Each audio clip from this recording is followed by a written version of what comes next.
Welcome to Science for Sleep, where wonder and calm meet. Each night we drift through galaxies, oceans, and mysteries of the natural world, not to startle, but to soothe. So, take a deep breath. Let curiosity slow your thoughts, and fall asleep to the sound of discovery.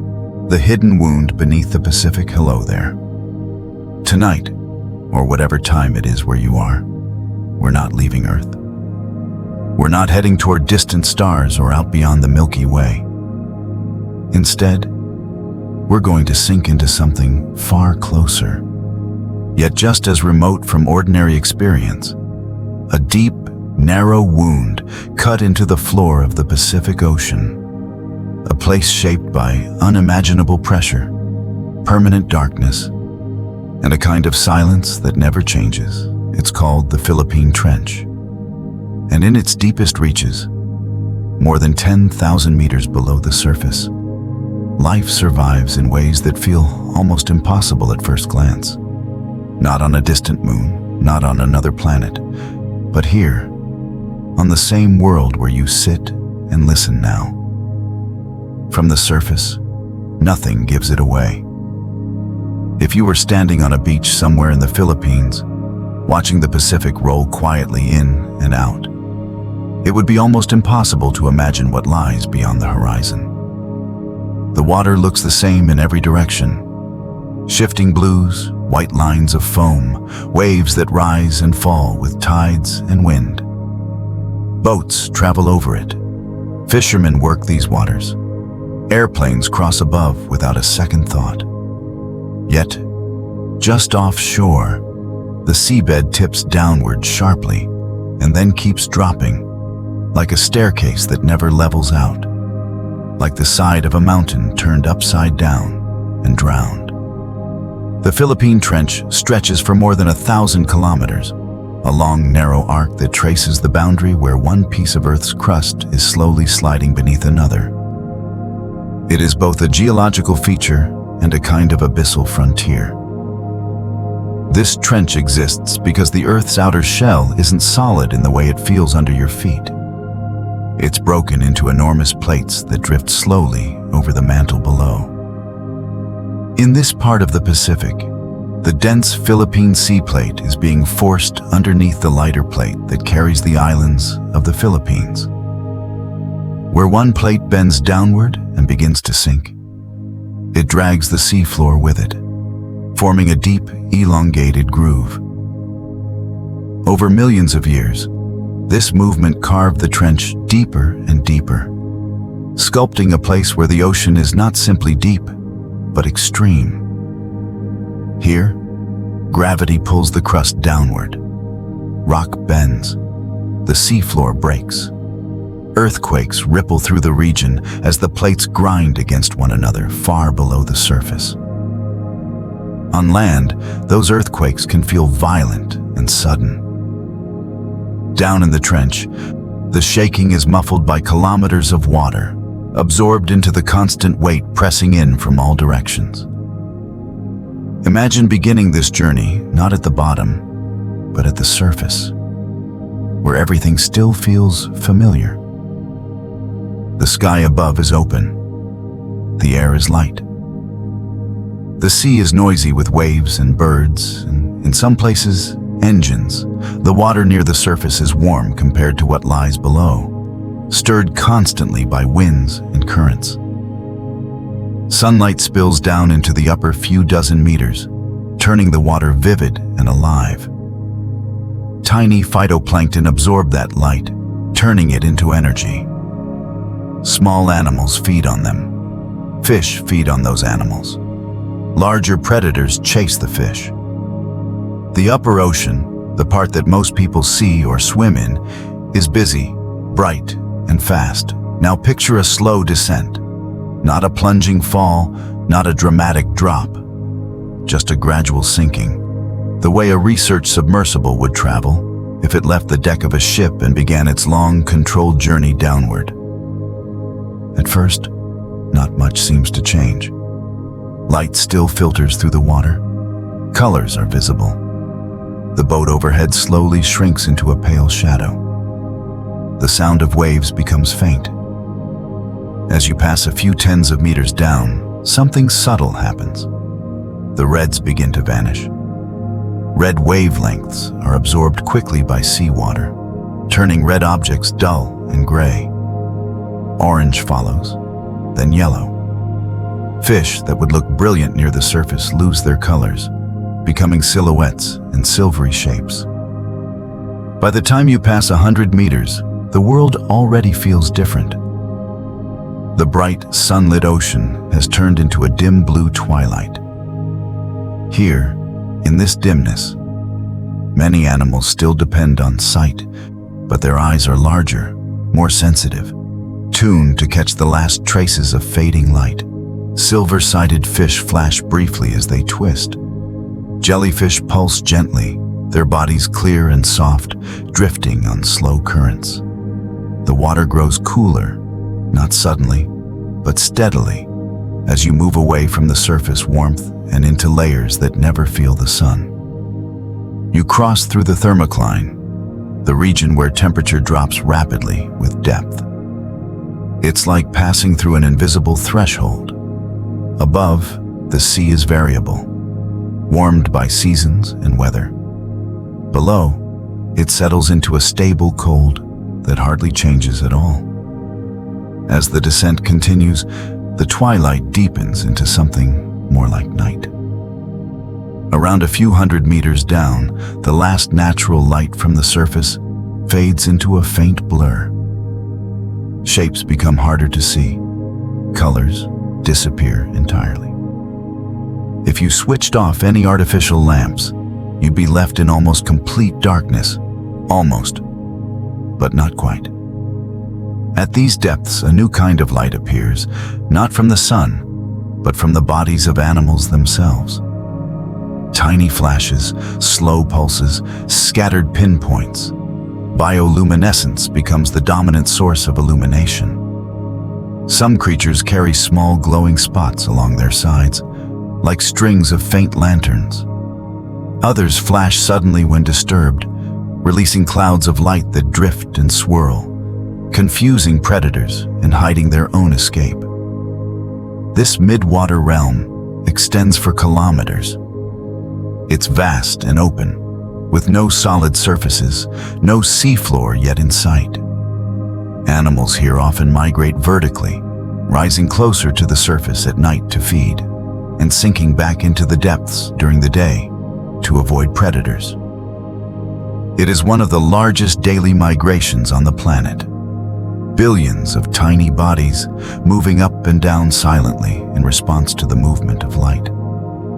Even here, though, we're still far above the Philippine Trench's true depths. We're passing through layers that other documentaries sometimes show. The drifting jellies, lanternfish, and glowing plankton. The trench itself lies far below, waiting in a depth that no sunlight ever touches. As you sink past 1,000 meters, you enter the bathypelagic zone, sometimes called the midnight zone. No light from the surface penetrates this far. The temperature has dropped to just a few degrees above freezing. The pressure, which was 1 atmosphere at the surface, has climbed to around 100 atmospheres here. 100 times the weight of the air above your head right now. To most surface animals, that pressure would be instantly lethal. Yet the creatures that live at this depth don't feel it as a crushing weight. For them, it's the normal condition, the same way you treat air pressure on land as a simple background. By now, the water around you has taken on a different character. It is not thick in the literal sense, but it feels dense in the imagination. Not because of its texture, but because of what it hides. Life is still here and still active, but slower, more deliberate, shaped by scarcity. Food becomes rarer the deeper you go. Everything that lives at these depths relies, in some way, on energy that started near the surface. Tiny particles of organic matter, fragments of plankton, bits of waste, microscopic carcasses, drift downward in a constant fall known as marine snow. Most of it is eaten long before it reaches the deep, but some of it continues to sink, flake by flake, day after day, year after year, carrying the memory of the sun into darker waters.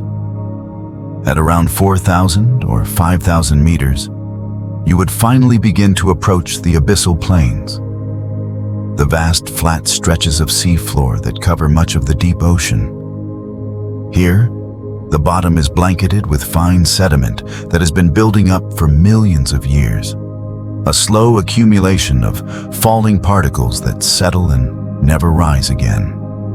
Animals crawl, burrow, and drift just above the sea floor. Sea cucumbers sifting through mud, brittle stars stretching their arms into passing currents, small fish resting quietly above it all. It's an alien landscape. But compared to what lies ahead, it's still relatively gentle. The Philippine Trench begins where even this deep stability is broken. Beyond about 6,000 meters, another boundary appears, not marked by color or temperature, but by depth alone. This is the hadal zone, named after Hades, not as a dramatic flourish, but as a convenient way to describe everything below 6,000 meters. Trenches and deep troughs carved into the crust. The Philippine Trench is one of these places. Here, the seafloor no longer lies flat. It falls away again, sloping downward into a long, narrow channel. Imagine standing on the edge of a cliff in complete darkness, watching the floor drop away beneath you with no visible bottom. That's what the trench is. A deep incision into the already deep sea. Somewhere above this invisible cliff, the last echoes of the surface world disappear entirely. No sunlight, no sound of waves, no seasons. What remains is a world defined by pressure, cold, and scarcity.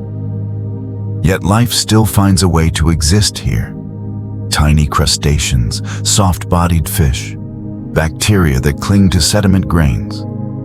All of them have made this place home. They have never seen the sun. They have never felt warm water. They do not know what a wave looks like. To them, the constant darkness, the crushing pressure, the thin drift of food from above, that is normal. It is all they have ever known. In this first step of the journey, all we've done is descend.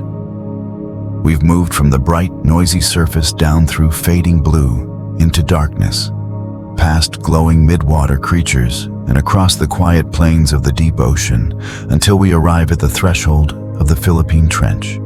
We haven't yet looked closely at who lives there or how they've adapted to such extremes, but we've reached the doorway. We're hovering over a drop deeper than almost any mountain is tall. Below us lies one of the harshest environments on Earth.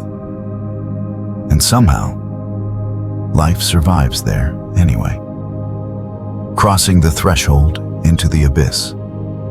Now imagine we begin to follow the seafloor as it tips downward. The gentle flatness of the abyssal plain gives way to a slow, steady slope, and then to steeper inclines. The trench walls rise on either side like submerged mountains. But you are not climbing them. You are descending between them. If you could see it clearly, which in reality you cannot, it would look like a long, narrow valley carved into the planet's skin, stretching ahead into darkness. Rock and sediment line the sides. Pockets of mud collect in terraces and ledges. In some places, the slope is smooth. In others, it is fractured, broken by landslides triggered by earthquakes far above. The pressure continues to rise. Every 10 meters adds another atmosphere, another invisible layer of weight. By 8,000 meters, the pressure is 800 times what you experience at sea level.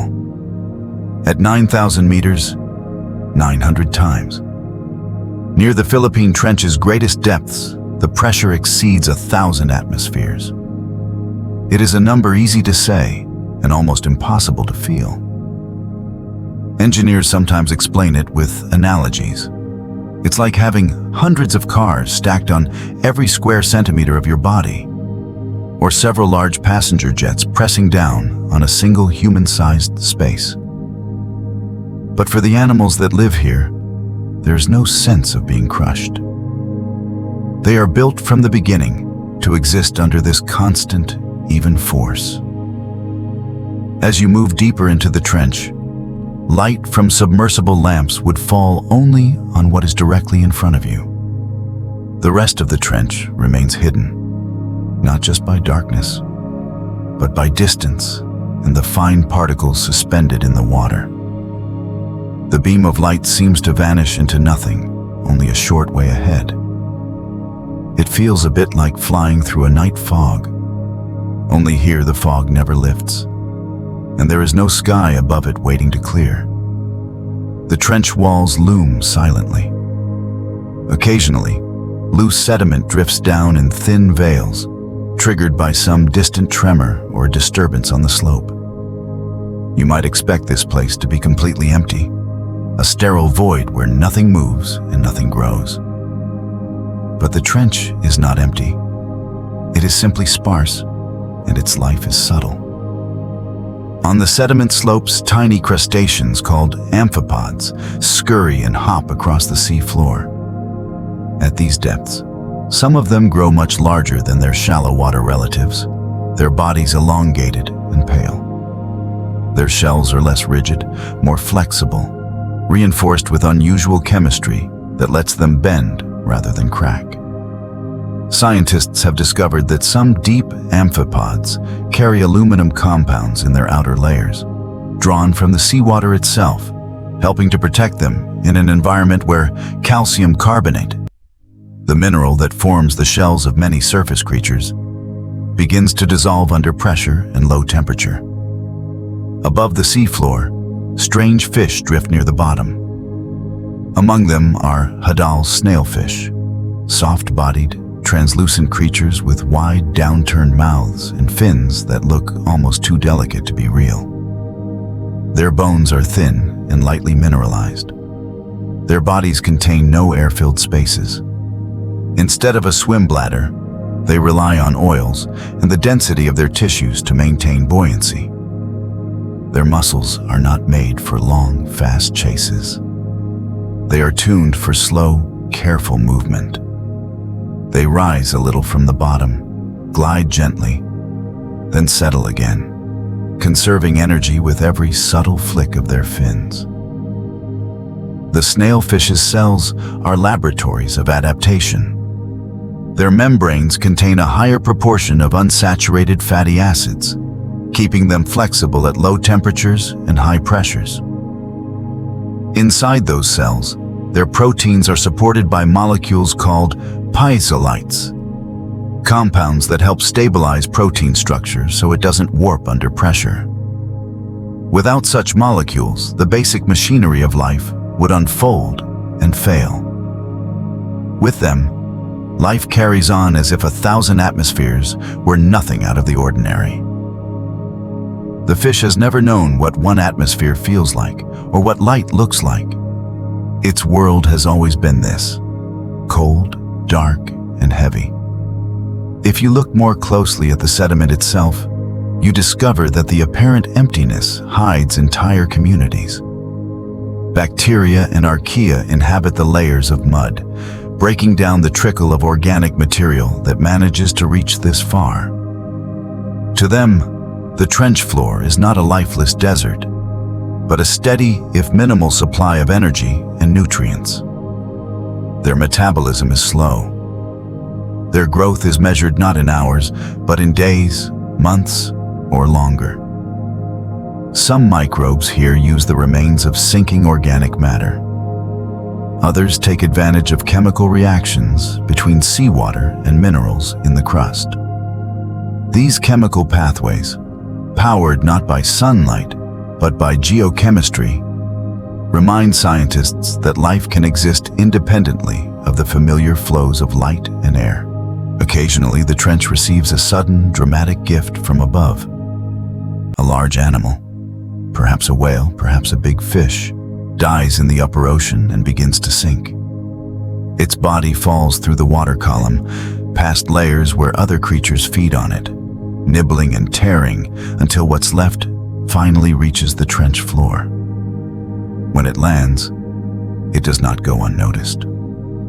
Amphipods detect chemicals released by the decaying tissue and converge in swarms.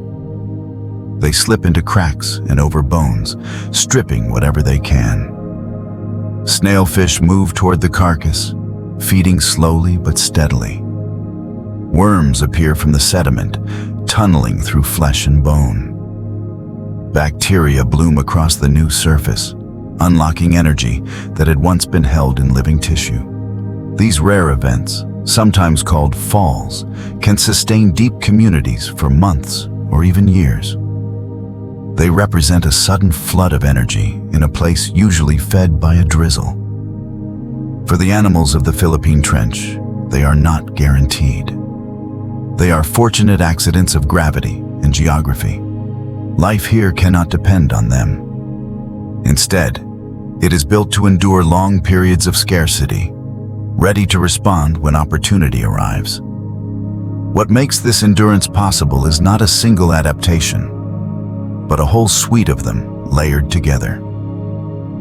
Metabolic rates are low. Many trench animals grow slowly and live longer than their shallow water relatives.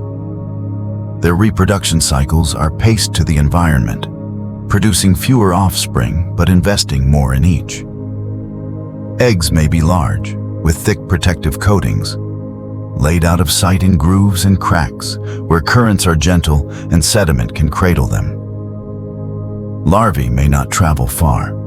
In some species, the young are already adapted to high pressure from the moment they form. Even at these depths, where food is scarce and the temperature is close to freezing, the water is not perfectly still.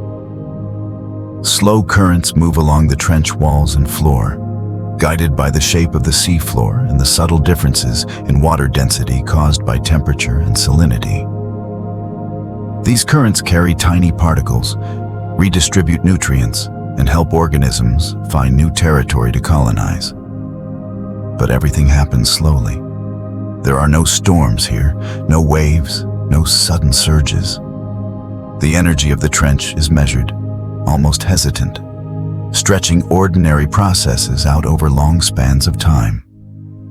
Pressure in this environment is not an occasional challenge. It is the central fact of existence. At more than 1,000 atmospheres, it influences everything from the shape of an animal's skeleton to the way its enzymes fold. On land, we are used to thinking of gravity as the force that defines our bodies. It pulls us down, shapes our bones, determines how we move. Here, gravity has been mediated by water. Buoyancy cancels much of its effect. The animals do not feel heavy.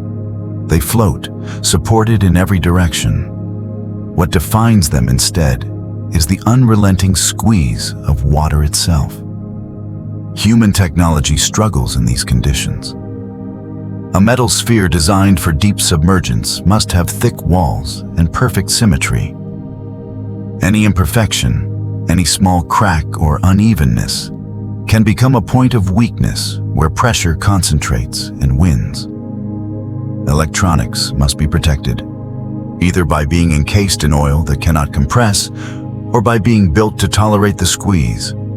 Cables, seals, connectors, all must be chosen and shaped with pressure in mind. Even so, deep dives are short, expensive, and rare. The trench does not welcome visitors. It simply doesn't change to accommodate them. It has been this way for millions of years, and it will remain this way regardless of whether we arrive or not.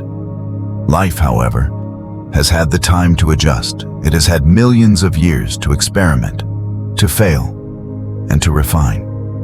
The result is a community of organisms uniquely suited to a realm that looks hostile from the outside, but feels normal from within. Amphipods with aluminum-laced shells. Snailfish with bodies that flow with pressure instead of resisting it. Microbes that fold their proteins into shapes no surface cell would ever need. Worms that burrow through sediment so fine it behaves more like dust than sand. Sea cucumbers that crawl slowly, ingesting mud and extracting every trace of nutritive value from it.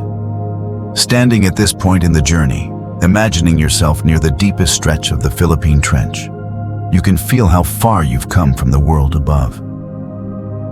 The ocean is no longer a flat surface with boats and waves. It is a column, layered and structured, each step downward adding another requirement for survival. At the bottom of that column, life looks fragile at first glance, soft-bodied and slow-moving. But in reality, it is strong in a different way. It has learned not to fight pressure, not to resist darkness, not to demand abundance. It has learned to endure. The question that began this journey, what survives in the Pacific's deadliest abyss, no longer feels like a dramatic tagline. It feels like a genuine puzzle, answered not by one hero species, but by a web of small, persistent beings that have turned extreme conditions into something ordinary. We are just starting to meet them. The trench is not a single place you visit and leave. It is a whole environment, a world within a world. And we're only now beginning to understand how intelligently and quietly life has adapted to call it home. The mechanics of reaching the abyss depth has many faces, but reaching depth, especially on a world like Earth, is often more about engineering humility than physical possibility. The deeper the ocean drops, the more the laws of physics rewrite the rules for anything attempting to enter. For humans, descending into a trench like the Philippine Trench is not simply a matter of building a vessel.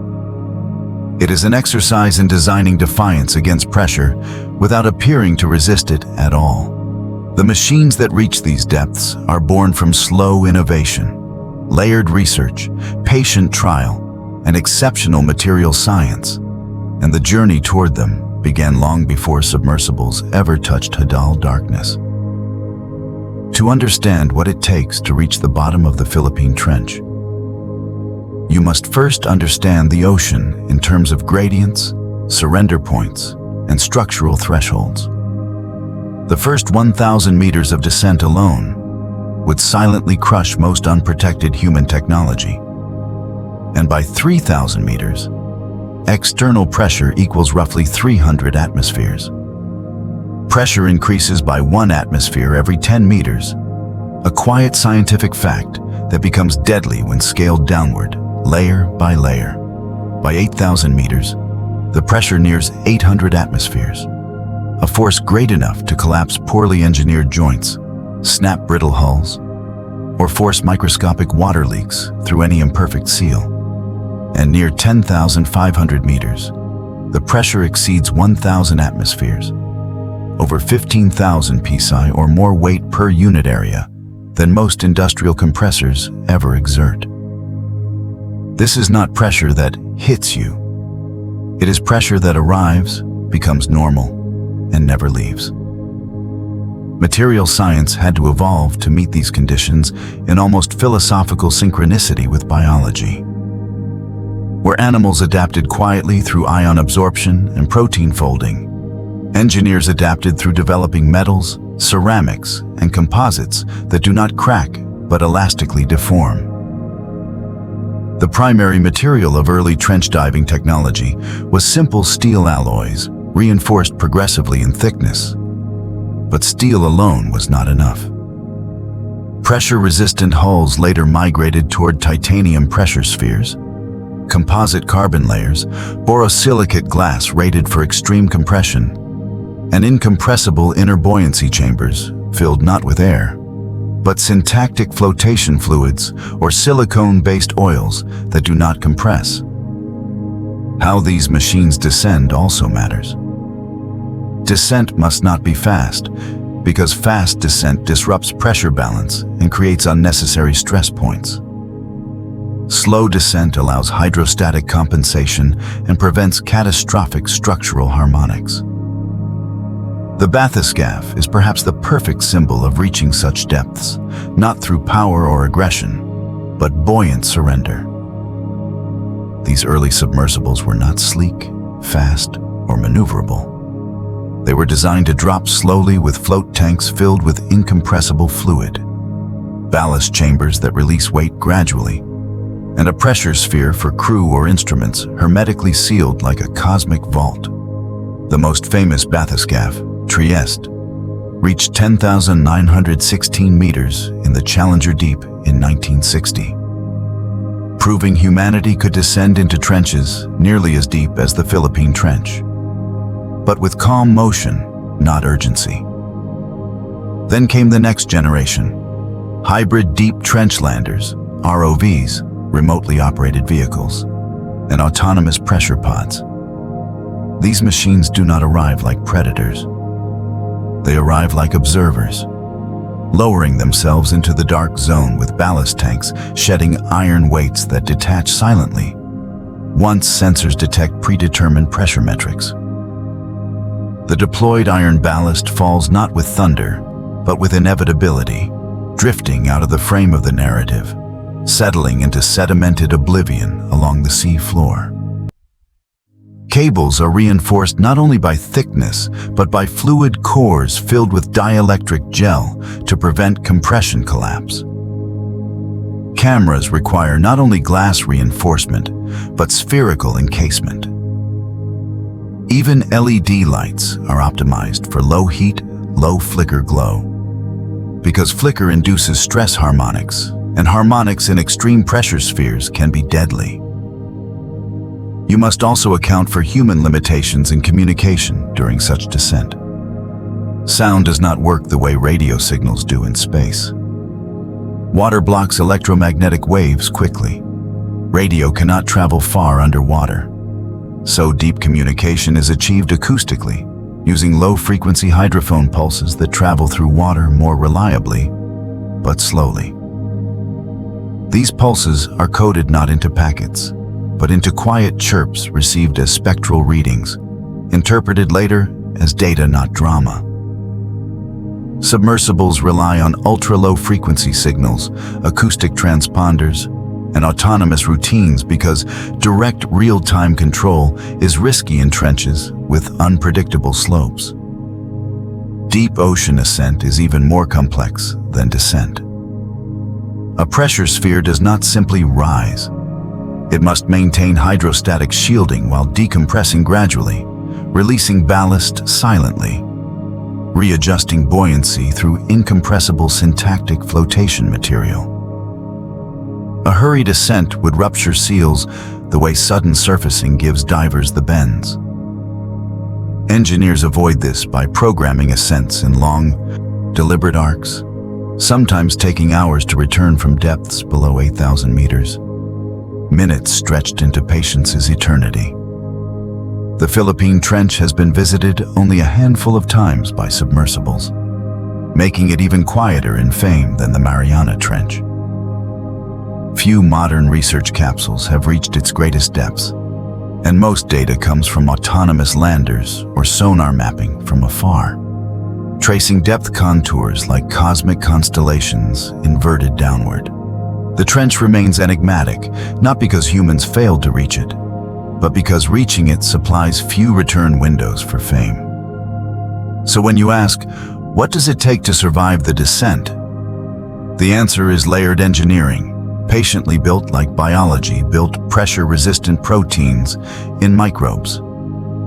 Material science, descent pacing, hull symmetry, communication reliance on acoustics, incompressible buoyancy fluids, ballast shedding strategies, and electronics cultured in oils that do not compress. The machines that reach this abyss are part vessel, part observation pod, part silent philosopher, carrying not conquest ambition, but scientific curiosity.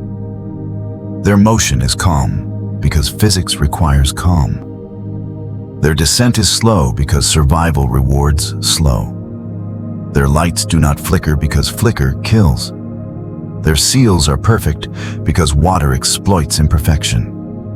And so, life begins revealing itself to science not as spectacle, but as data streams filtered back from darkness, decoded later in labs where time passes with calm human assumptions. To survive, you must not resist physics. You must design to cooperate with physics. This silence of engineering mirrors the silence of biology. That is how anything reaches the abyss alive. Piezophiles, barophiles, the architects of quiet survival. The deepest ecosystems on Earth are not defined by color, warmth, or abundance, but by molecular consistency, pressure tolerance, and metabolic restraint. The hadal zone begins at 6,000 meters, but life does not abruptly change to adapt to it. It evolved through it silently, folding its survival strategies into ion absorption, piezo-resistant enzymes, flexible skeletons, and above all, energy efficiency. The creatures that survive here fall into three main categories based on adaptation strategy. Piezophiles, pressure lovers; barophiles, pressure-thriving organisms; and piezolite specialists, species that stabilize proteins internally to avoid collapse. The smallest life here is the most important life. Microbial organisms dominate both biomass and ecological responsibility in the trenches. These microbes are adapted for pressures above 1,000 atmospheres, using barophilic proteins, which have stronger hydrogen bond reinforcement and pressure-resistant folding that prevents denaturation under compression. They increase membrane strength using DHA-enriched lipids, docosahexaenoic acid, making cell walls flexible, not rigid. Rigidity breaks, flexibility survives. Their cellular liquids contain piezolites, the most famous being trimethylamine N-oxide, TMAO, a compound that prevents protein collapse under pressure by stabilizing molecular shape. Without TMAO, proteins fold incorrectly. With it, proteins stay compliant, functioning like a machine buffered by oil rather than air. Microbes at hadal depth metabolize slowly too. Their enzyme cycles can be 100x slower than surface bacteria, conserving energy through what scientists call energy minimization survival theory. Bacteria and archaea often team into symbiotic colonies because scarcity rewards cooperation. Their reproduction cycles take longer, their mutation rates slower, their energy output lower but efficient. Some microbes here thrive chemosynthetically on sulfur traces and crust cracks, releasing hydrogen plumes at incredibly low concentrations. Hydrothermal vents are not as dense here as in the Mariana system, but small mineral microcracks still release hydrogen sulfide or methane plumes in faint trickles. These molecules are diluted almost beyond existence, yet microbes harvest them like breath in thin air. Above the microbes are larger animals that survived evolution's slow forge. Let us start with amphipods, the trench's most successful scavengers. Amphipods like Hirondelia gigas can survive pressures above 100 MPa, megapascals, because their exoskeletons contain aluminum and trace metals absorbed from seawater, making them pressure compliant without brittleness. They have hardened shells but softer joints, balancing strength with flexibility. These amphipods digest sunken wood, plant fiber, and marine snow remnants because evolution tuned them for what falls, not what swims upward. Their digestive systems produce pressure-resistant cellulase enzymes to break down lignocellulose even at low temperatures. The occasional piece of forest matter that sinks into the trench floor becomes banquet. Then there are hadal snailfish, widely recognized today as the deepest fish species ever recorded on Earth. These fish have fragile-looking, semi-transparent bodies that appear gelatinous because they lack compression cavities, especially the swim bladder, a gas-filled organ that would rupture instantly at 7,000 plus meters. Instead, they regulate buoyancy and pressure internally using oils and lean flesh density. Their skeletons contain lightly mineralized bone or even cartilage, reducing break risk under pressure. Their red blood cell systems contain piazzolite support. Their gills extract oxygen efficiently, even in the mid-depth oxygen minimum zones, because their hearts pump slower. Their energy budget's minimal. Worm species also inhabit trench slopes, but you rarely see them unless a carcass falls. They tunnel energetically for weeks after arrival, then return to the sediment, resting until another energy flood arrives. Some polycate worms at hadal depth handle pressures using pressure-balanced cytosolic fluids that do not compress, allowing cellular machinery to function normally under extreme conditions. Their eggs are large too, sparse reproductive strategy investing energy into fewer offspring that are pressure-adapted from early embryonic stages. Crab sightings have also been documented on upper regions of the trench. But true hadal species beyond 9,000 meters are rare. Whenever crabs do appear this deep, their shells are reinforced not only by thickness, but by deformability, joints softened to prevent snapping under pressure. Most are scavengers, not hunters. Metabolic rates tuned for efficiency over drama. The physics of darkness also co-author life here. The deepest animals often do not see, so seeing is replaced by sensing.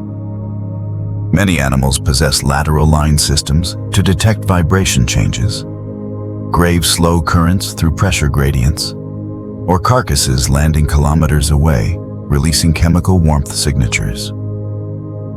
The chemistry of falling also matters.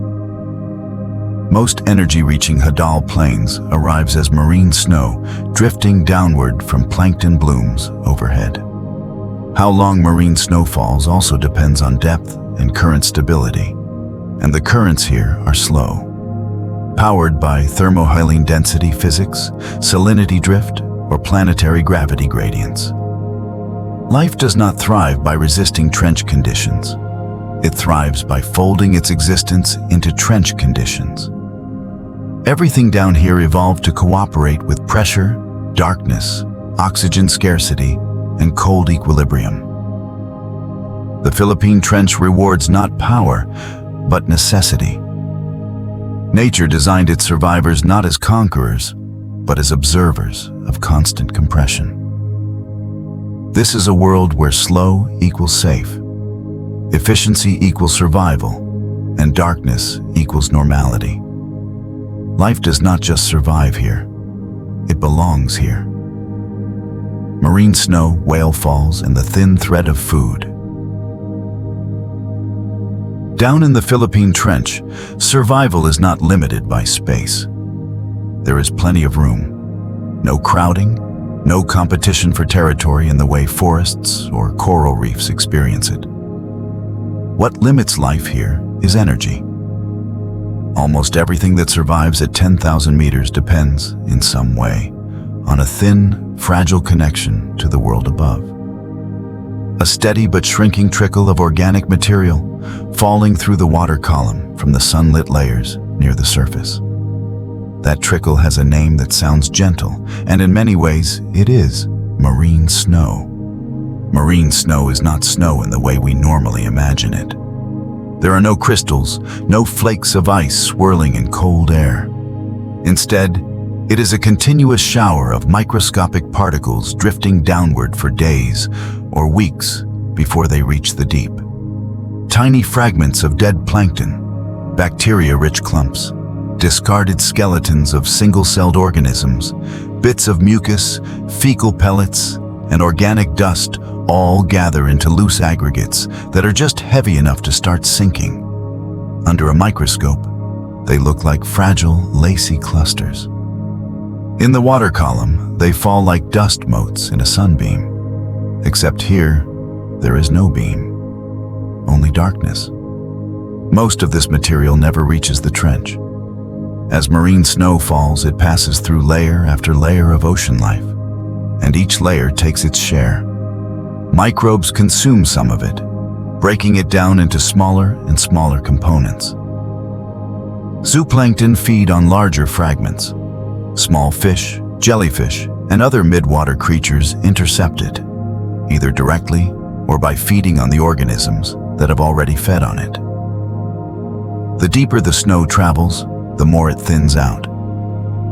By the time it passes 6,000 meters and enters the hadal zone, what remains is scarce. Each tiny speck that reaches the trench floor has already survived a gauntlet of mouths. Down here, a single particle of organic matter can matter more than an entire cloud of plankton near the surface. Life in the trench has adapted to this reality. The animals that thrive are not reckless. They do not waste energy. They have evolved strategies built around the idea that the flow of food is irregular, unpredictable, and often minimal. Their bodies are tuned for low metabolism. Their movements are small, deliberate, and slow. Many trench animals can go for long periods without eating, then take full advantage when something finally arrives. Their digestive systems are efficient and patient. Their feeding strategies are flexible, designed to capitalize on whatever happens to drift within reach. Sometimes, though, something extraordinary happens. A large animal dies in shallower waters and begins to sink. It might be a whale, a large tuna, a shark, or a big pelagic fish. Its body descends through the midwater, already followed by scavengers. Hagfish, sharks, amphipods, and fish tear into it as it falls. By the time it reaches the lower depths, it may already be partly stripped. But even in that condition, it is enormous compared to the everyday particles of marine snow. When such a carcass finally settles on the trench floor, it can transform a quiet patch of sediment into a sudden oasis of energy. These events are called whale falls when they involve whales. But the idea applies to any large animal. A whale that has weighed tens of tons collapses onto the mud like a small hill of concentrated organic matter. Chemicals leak into the water, signaling its arrival to any creature capable of sensing them. Within hours or days, amphipods converge from all directions, drawn by the scent of decay. They slip into the spaces between ribs, over skulls, into hollowed cavities. They nibble at skin, muscle, fat, and connective tissue. Larger scavengers, if any are present at these depths, move in as well, pulling away strips of flesh with slow, efficient motions.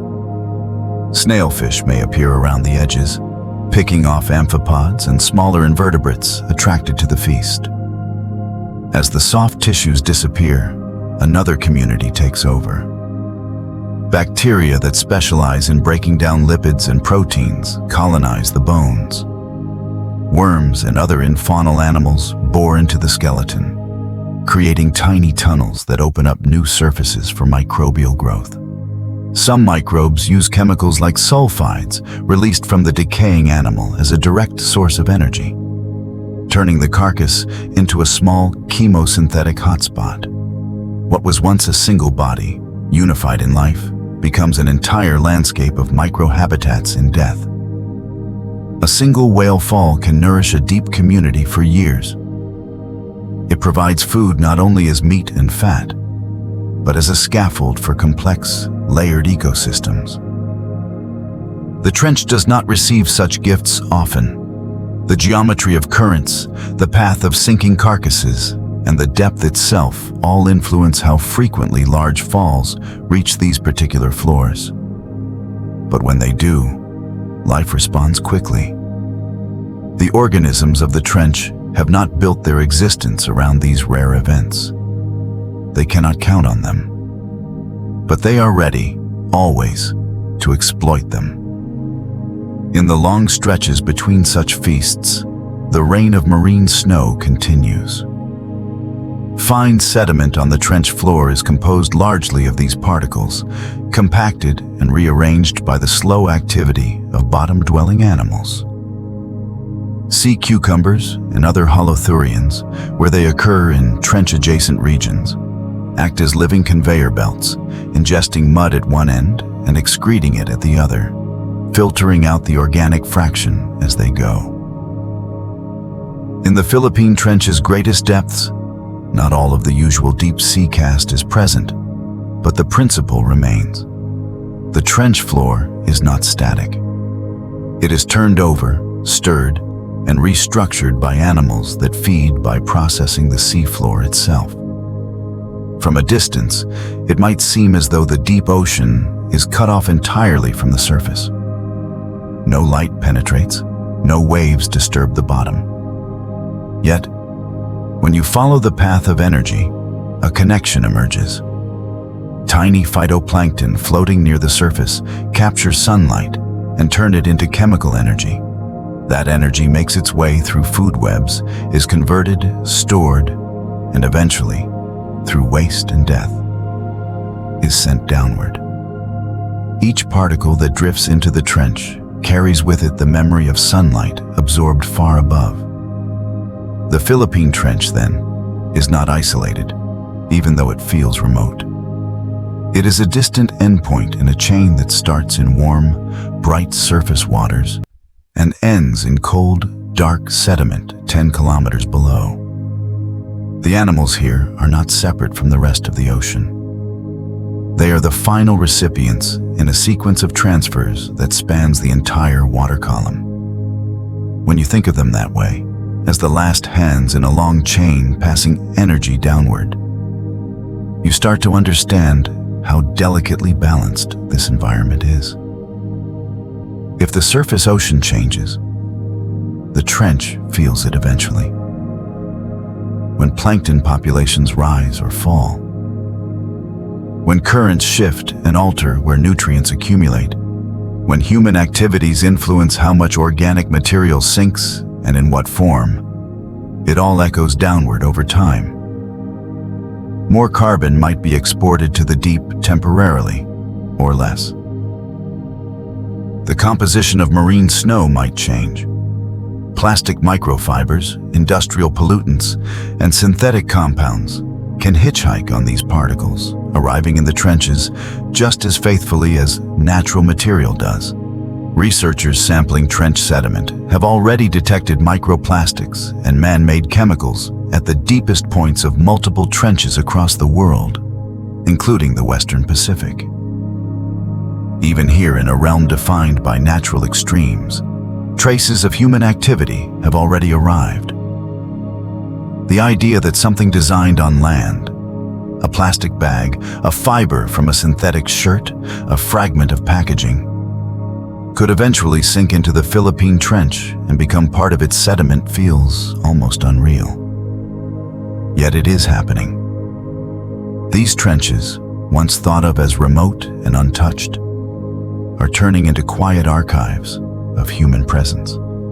In the same layers of mud where ancient organic particles accumulate and microbes slowly breathe, fragments of our modern world now rest.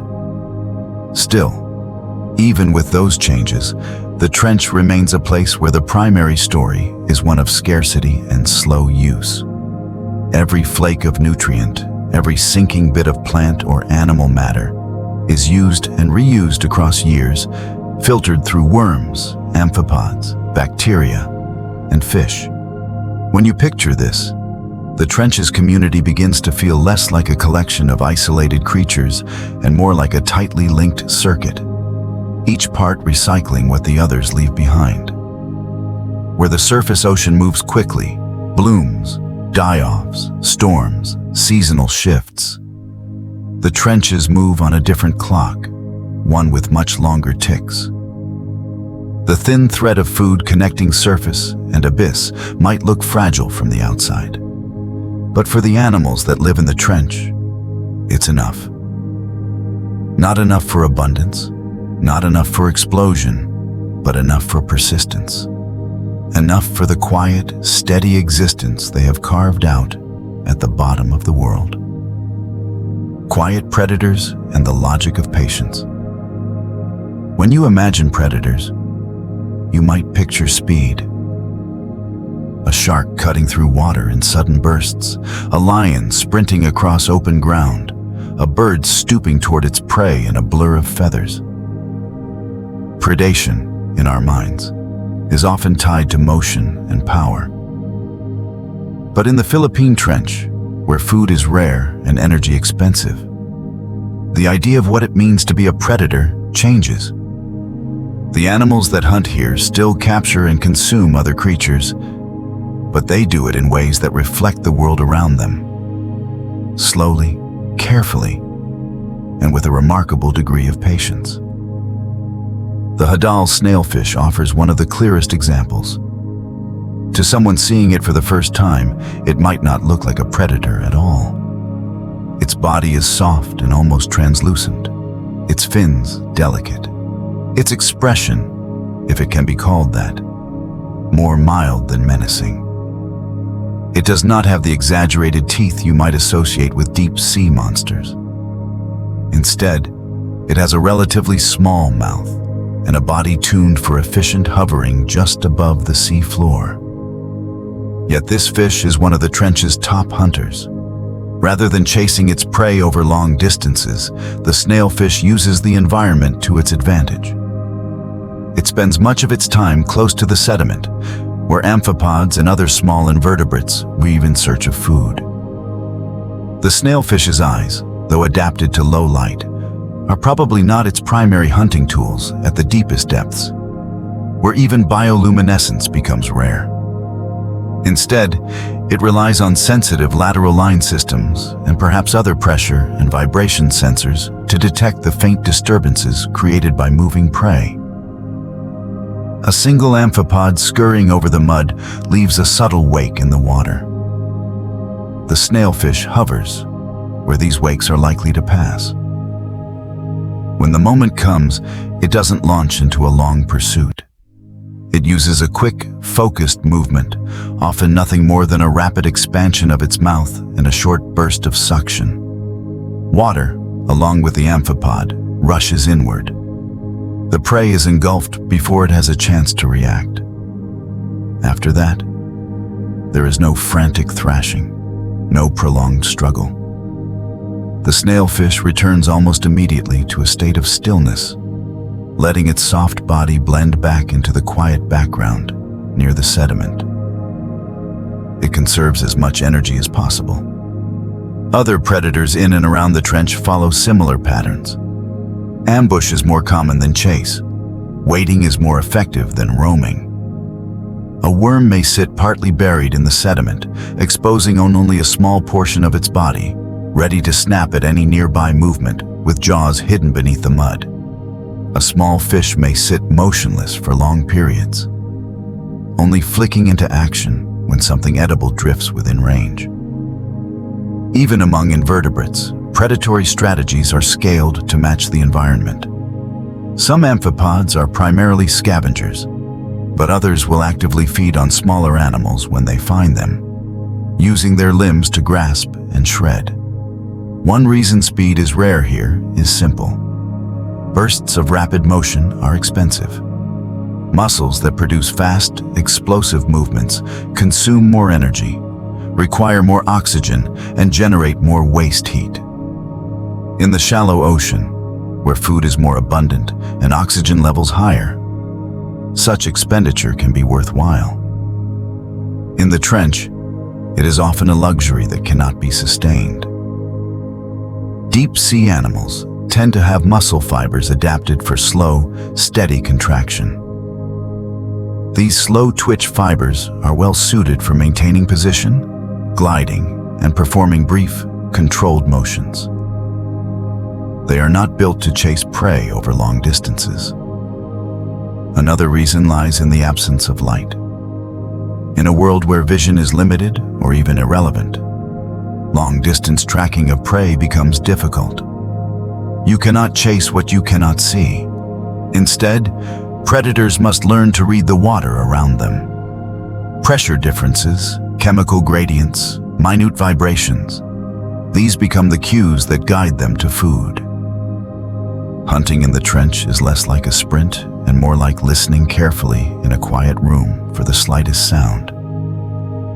Even so, predation remains fundamental to the trench ecosystem.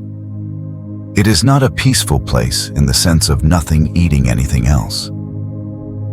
Predators help control populations of scavengers and other small animals. They convert the energy stored in prey bodies into their own, shaping how nutrients move through the community. They influence behavior, even if that behavior unfolds over long, slow cycles instead of fast chases and escapes.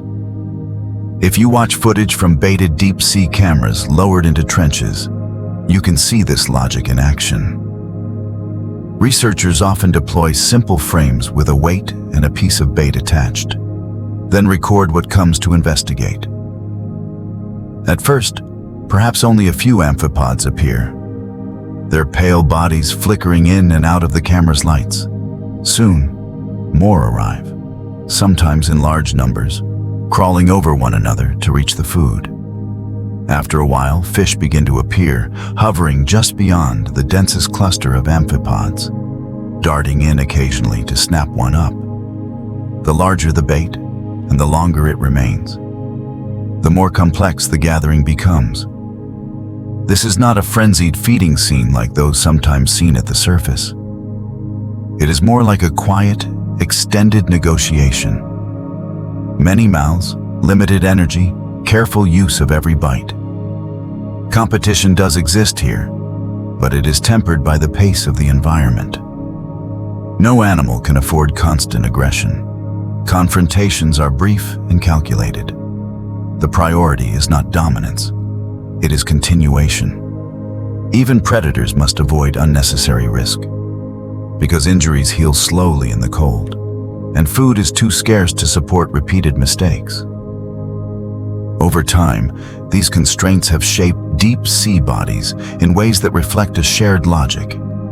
Stay soft where softness helps.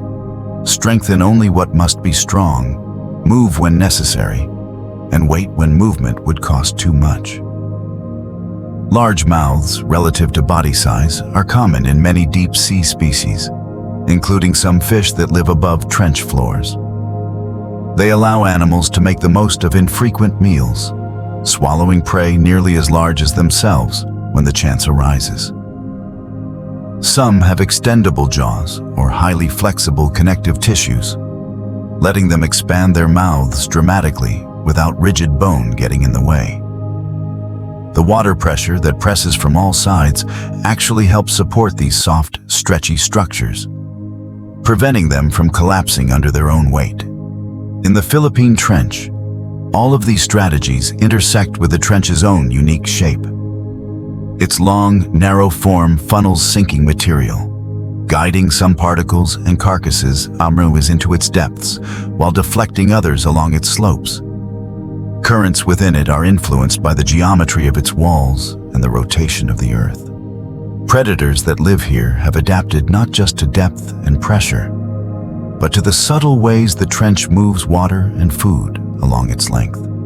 Thinking of predation in this way, in terms of patience rather than pursuit, changes how the trench feels in your mind.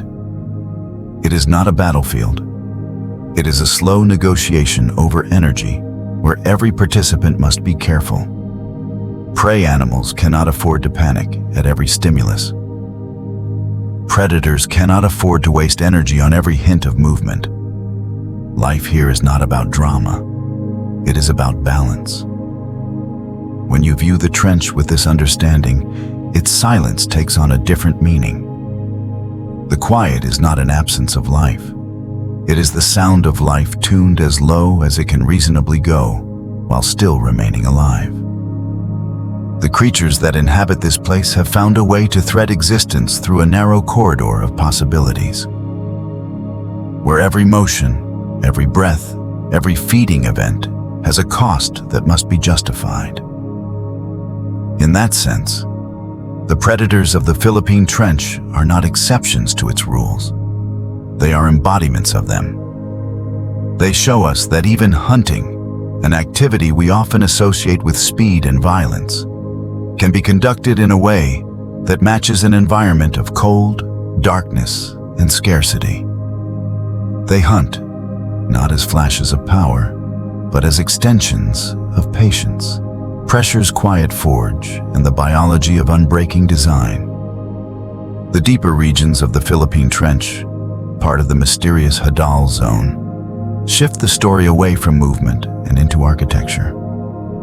Not architecture made by hands, but made by time.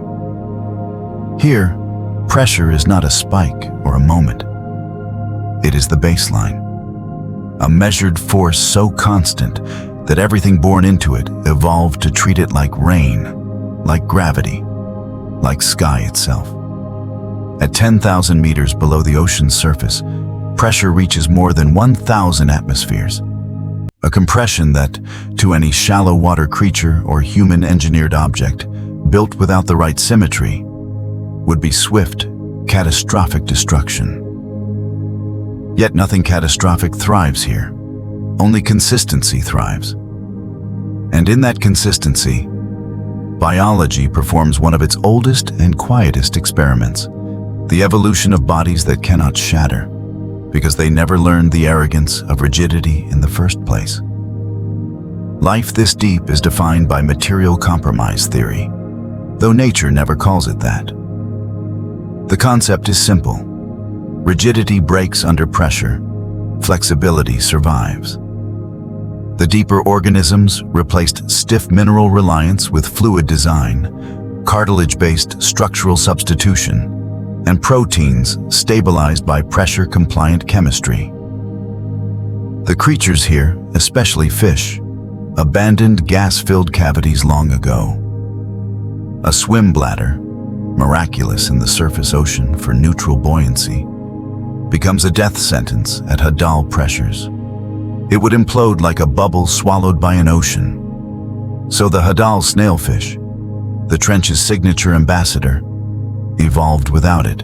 Instead, it relies on lipid-driven buoyancy systems, oils distributed throughout its tissues, whose density allows it to hover gently above sediment, neither floating up nor falling down.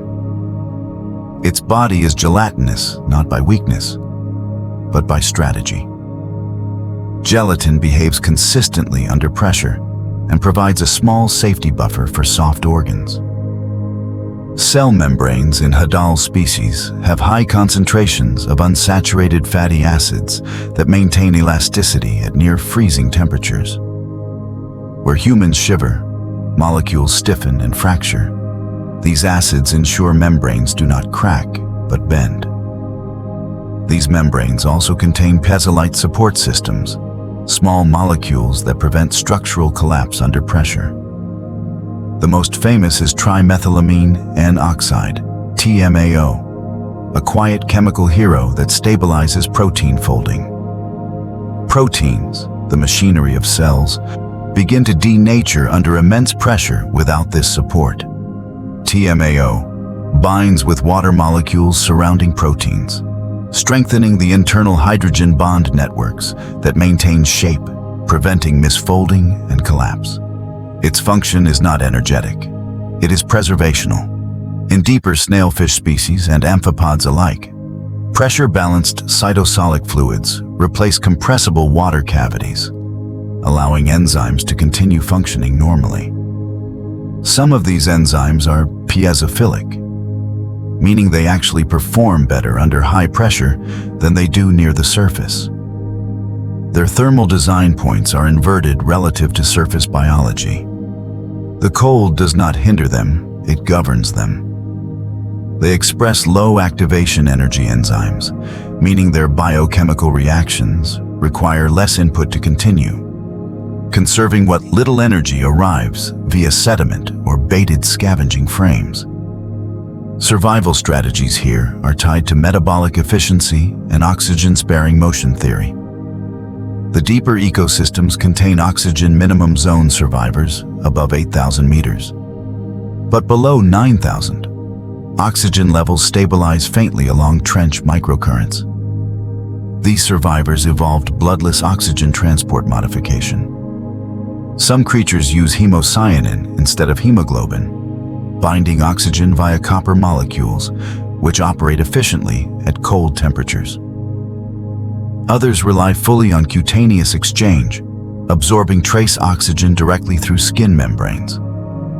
Amphipods in the trench range also carry stories written in their shells. Surface amphipods have rigid calcium carbonate exoskeletons, but carbonate dissolves under 6,000 meters soon after, so deep amphipods use aluminum-laced exoskeletons, reinforced by metallic ion absorption from seawater. Aluminum-based shells do not crack easily. Their physics support relative deformability under compression. Their digestive systems are also wood-resistant and carbon-rich. Researchers have seen them devour sunken wood, often the only plant matter that survives sinking from forests overhead into the cosmic depth. The deeper ecosystems also reward slow evolutionary pressure banking. Many hadal species reach maturity slowly, with female snailfish laying large, yolk-rich eggs whose embryonic stages already contain elevated piezolyte support. Their young are not released into wide ocean currents, but into pressure-tempered cradles, ensuring fewer offspring but stronger early survivability. Seafloor sediment here behaves not like sand, but fine particulate silt that drifts too easily when motion spikes occur. So creatures avoid spiking motion. There is no dramatic schooling behavior or swarming migrations this deep. Most ecosystems move seaward by abandoning movement, drifting through trench corridors like tiny galaxies sliding slowly inward. This movement looks like cosmic drifting among stars rather than oceans. It is calm predation by micro-adjustment rather than roaring currents. In labs, scientists studying trench biology have noted that hadal microbes demonstrate ultra-slow DNA replication cycles, limited gene expression economy, and sulfur minimal energy harvesting. Some microbes express horizontal gene transfer, but often not virally, but opportunistically, swapping fragments of RNA or plasmids through long-term colony exposure. Earthquakes ripple above trenches, but trench species adapted unreactively. Seismic energy disperses before reaching them, but small modifications in pressure differential vibration events allow some sensitive predators to detect shifts. This environment, where pressure is baseline and energy is drizzle, taught biology the quiet math and logic of never shattering. Life here survives not by spectacle, but by design that cooperated with physics without resisting. The same pressure that breaks submarines built without symmetry also writes stories in the invertebrate biology below. Their stiff parts are softened. Their soft parts are strengthened only minimally. Their movements cost nothing unnecessary. Their bodies digest the fragments that sink slowly from far overhead. Every membrane, enzyme, shell, and fluid pocket is part of a conversation about unbreaking, not resisting. And in this quiet, unchanging pressure, you realize something humbling. The trench itself does not reward survival through drama. It rewards it through elegant persistence. Life in the Philippine Trench is not surviving a temporary extreme. It is surviving because extreme became normal. The trench has a quiet archive of extremes. Far above the hadal zone, the surface waves continue their infinite rhythmic motion, unaware that beneath them, 10 kilometers below, lies an ecosystem that has turned into something more like archive than battlefield. The Philippine Trench is a place that does not roar. It stores, it collects. It archives not only sediment and carbon, but the memory of oceanic activity, and now quietly, the footprint of humanity too. The trench descends for 300 kilometers, curving like a lunar crescent carved into seafloor crust. Unlike the Mariana Trench, often dramatized by documentaries for claim over deepest fame, the Philippine Trench is quieter, not because it is less deep, but because it is less visited. Very few manned submersible dives have ever reached its bottom, not because engineers doubted possibility, but because its slope geometry, remoteness, and limited funding windows reduced descent opportunities. Most of what scientists know comes from acoustic mapping, baited landers, and autonomous deep pods deployed into hadal gradients with minimal motion. Some landers use iron ballast shedding, where heavy metal clamps detach at predetermined depth markers, sinking further into sediment without ever being recovered. These biodegradable metallic gifts, not unlike carcass falls for biology, eventually dissolve into manganese-rich crust fields or sulfur sediment gradients. When PF2 Typhi TD54 style submersible landers descend into trenches, their lights are soft LED glows, and their cameras use borosilicate pressure-rated glass spheres, reinforced and symmetric, because any geometric imperfection becomes a rupture point. The deepest sea calibrations for submersible journeys include ballast descent time pacing of 2 to 6 hours to avoid pressure harmonics, hydrostatic compression stress distribution theory, and electronics sealed in incompressible silicone oil baths, so internal components cannot compress or collapse. What also drifts down into the trench, especially near continental currents, washing forests into seaward flows, is sunken wood, driftwood that survived terrestrial water journeys across rivers before settling into deep ocean offering. This wood, unlike marine snow aggregates made of protein lipid clusters, is rare, fibrous, large, and might matter immensely when it arrives.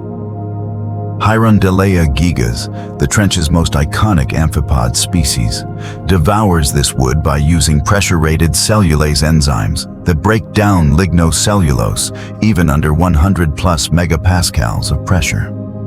But the trench is not archive only for wood and carcasses. It is archive for plastic microfilament residues, industrial compounds, fiber microfragments from synthetic textiles, chemical particulates from shipping overhead, and microplastics now found in nearly every trench Earth has measured. These compounds sink faithfully, but quietly into sediment plains below 8,000 meters and eventually into trench terraces and slopes. Collecting the way cosmic dust collects starlight faintly in nebula halos.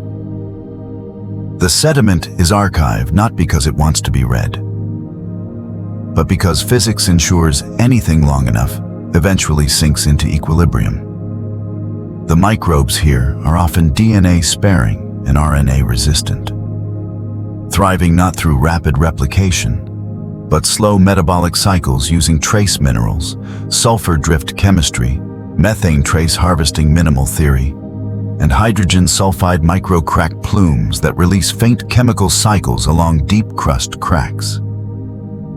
If you imagine the trench as a story itself, it is less like a singular abyss and more like multiple abysses stacked lengthwise. The walls have ridges, terraces, fractured zones shaped by seafloor landslides, gaps filled with silt cushions, regions rich only in manganese nodule clusters, regions balanced hydrostatically by salinity gradients and low-frequency hydrophone-coded currents that bend across trench geometry. Life uses sensing more than seeing here, because light vanishes long before bottom-level slopes finish descending. Many hadal species evolved electroreception, pressure differential vibration receptors, long arc chemoreception for carcass organic gradients, and lateral line vibration mapping systems patched to deep crust slope boundaries. The trench's bottom is not actively volcanized like the Mariana Chain, but occasionally seafloor hydrogen sulfide or methane plumes leak via microcracks. These leaks are minimal, but persistent enough for chemosynthetic microbes, quiet protein lipid competitive minimal harvesting cycles, and multi-hour engineered landers built for acoustic patience to measure each spectral reading, not as noise, but possibility. In deep systems like these, frameworks for life detection often involve sending quiet acoustic pings or interpreting spectral dips in oxygen or methane concentration anomalies to detect unseen planetary or biological resonances. The trench also archives temperature consistency, 1.5 digs average baseline, because seasons never reach this deep. The machines that descend are built for low-frequency lights, no flicker editing, 3-hour calm documentary pacing, and pressure-tolerant electronics. From this, you as a creator can realize the Philippine Trench is not dead because life stopped. It is dead because light stopped. And what survived learned to slow down instead of disappear. It is Earth's own cosmic abyss, a place where the deepest question is not what thrives, but what quietly persists long enough to matter. Eyes that evolved for darkness. Far beneath 7,000 meters, vision no longer relies on sunlight. Sight, if it exists at all, becomes a secondary sense, an echo of biology's old dependency on photons. In the hadal zone of the Philippine Trench, eyes had to evolve not just to see better, but to see differently, or not rely on seeing at all. The deeper fish and invertebrates carry optical systems enlarged, softened, or reinvented for low-light environments.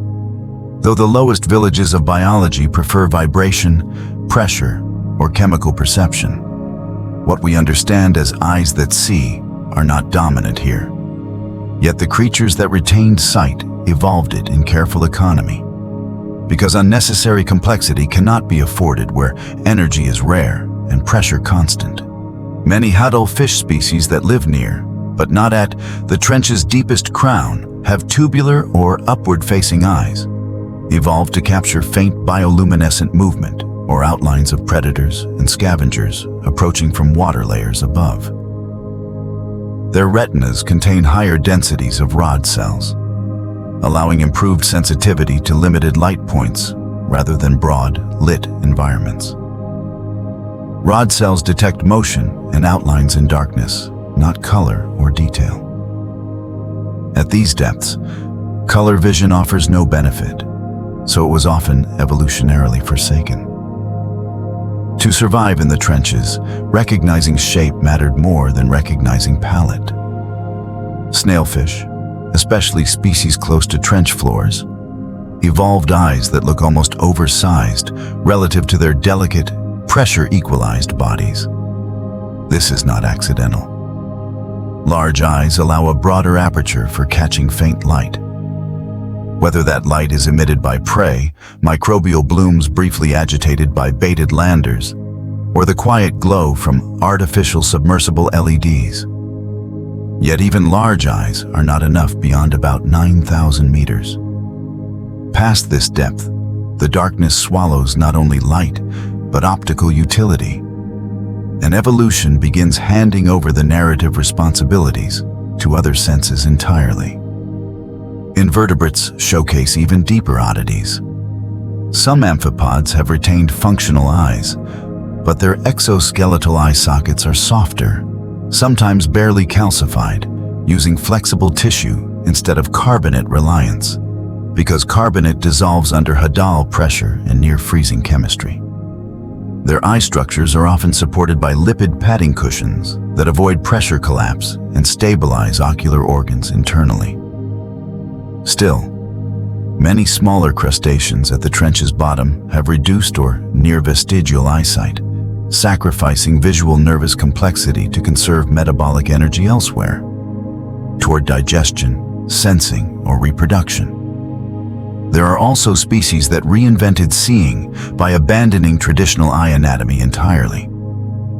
Certain deep crustaceans and cephalopods, living above trench floors, evolved distributed photoreception along their skin instead of centralized eyeball organs.